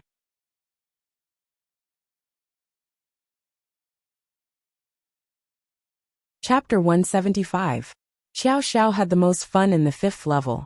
He completely beat up the saber-toothed tigers. It was also in this level that Xiao Xiao finally learned that tigers also lived in groups. When he went deep into the forest, he found that there were nearly 100 tigers lying there, basking in the sun. He was really surprised. Then he stretched out his flexible and powerful tongue and licked around his lips. His eyes were shining with excitement.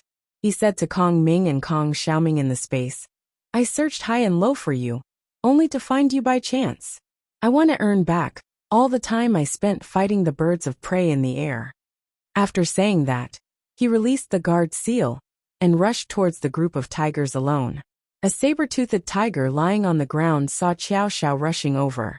It slowly stood up, and its eyes were full of contempt, as if it was saying, "You don't need to use a sledgehammer to kill a chicken." The other tigers were still wagging their tails, squinting their eyes, and enjoying the sun. They didn't even bother to look at Xiao Xiao. But after a few seconds, a purple crystal core flew into the sky. The 6 corners of the crystal core shone brightly under the sunlight, blinding the eyes of the group of tigers. Like a bomb, it exploded among the group of tigers. All the tigers seemed to have been electrified. They crawled up from the ground, and then let out an earth-shattering roar. The earth shook and the mountains shook. Leaves fell from the surrounding trees. The birds and small animals in the forest were greatly frightened. The tiger roars were mixed with the cries of some small animals. It was so noisy that Xiao Xiao frowned and covered her ears with her hands. After the tiger roars ended, a group of tigers rushed to Xiao Xiao. But when they got close, they found that an invisible barrier separated them. Xiao Xiao's arm could be stretched infinitely like a spring. His left fist was clenched tightly, and his right iron fist was holding a dagger horizontally.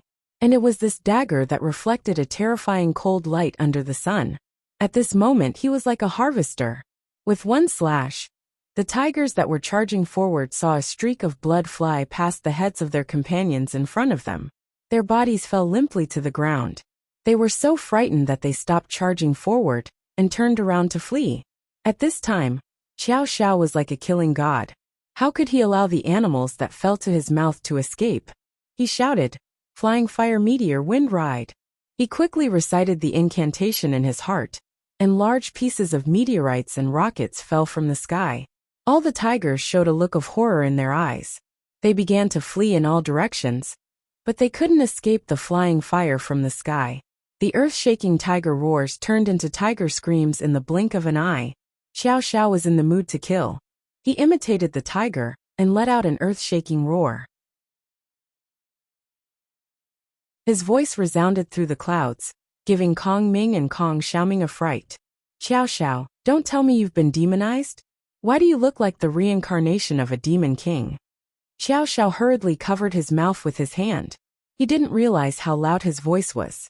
It seemed that he didn't demonize in the human world. Instead, he mobilized all his demonic nature in this space. But as the prince of the demon world, in the world of Warcraft, no one dared to compete with him.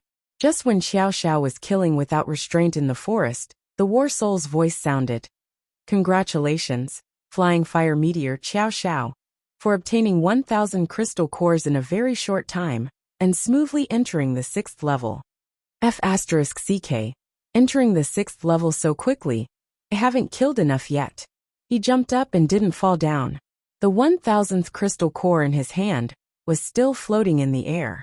He was about to reach out to grab it, but he found that the crystal core had turned into a black thing, and his hand was full of it. A cold and hard feeling came from the palm of his hand. At this moment, Xiao Xiao felt that there were countless feet moving in his palm.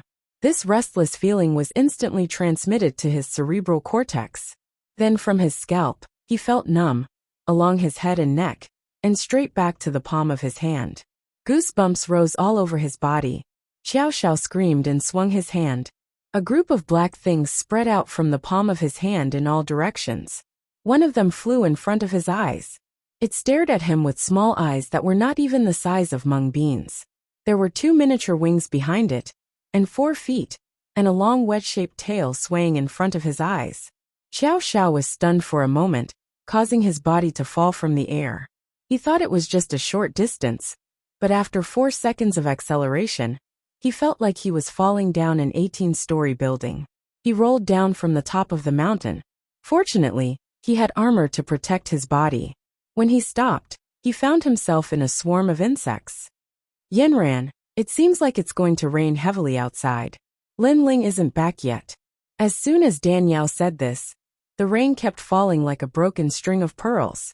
Following a few claps of thunder, the dark sky was illuminated by the lightning and turned into daytime. In the blink of an eye, the sound of rain joined together to form a series of rumbling sounds. It was as if countless cracks had appeared in the sky. A gust of wind blew the windows until they were rattling. A large expanse of dark clouds rushed over from the northern horizon, mixed with streaks of lightning and bursts of thunder. In an instant, a strong wind blew and dark clouds covered the sky. Then, bean-sized raindrops fell from the sky and hit the windows. Another thunderclap was deafening. In an instant, the raindrops connected into a line. Then, the rain poured down from the sky as though the sky was collapsing. The rain instantly converged into a waterfall and poured down like a flood. "Hurry up and close the window. The rain is coming in." Bai Shui's bed was next to the window. He and Danielle hurriedly ran over. But at this moment, their hair and sleeves were wet. "I've never seen such heavy rain." Yanran climbed down from the top bunk. Looking outside, the rain fell from the sky like crazy. The dark sky seemed like it was going to collapse. There were anomalies in the sky. What about Lin Ling? She isn't back yet. I heard that she finally found a rather expensive tutor, but it's quite far away. It's in a mansion near the back of the mountain. Lin Ling said that there's no bus after 7 o'clock at night. It's raining so heavily. How is she going to come back? Yanran looked at her phone. It was almost 9 o'clock. She probably didn't catch the bus. "Don't worry. I'll think of a way to get someone to pick her up." Yinran's words were like a reassurance pill that calmed the hearts of her two roommates. Yinran called her 4 bodyguards and asked them to send someone to pick Lin Ling up. After everything was arranged, she went back to her bed to read. It's good to be a local. Yinran, is your family quite rich? Do you have a chauffeur? Bai Shui asked curiously. I asked a friend for help, not my chauffeur. Is it that boyfriend of yours? MHM. Yinran, can you tell us about your boyfriend? Satisfy our curiosity. Danielle blinked her sparkling eyes and gossiped over. Yinran couldn't do anything about it. She recalled the person she had been thinking about day and night. A sweet smile appeared on her face. He's very good at showing off. He's extremely narcissistic, but he's very kind and handsome. Wow, I'm so jealous. No, Yinran, you didn't show us the photos last time. This time we must see them.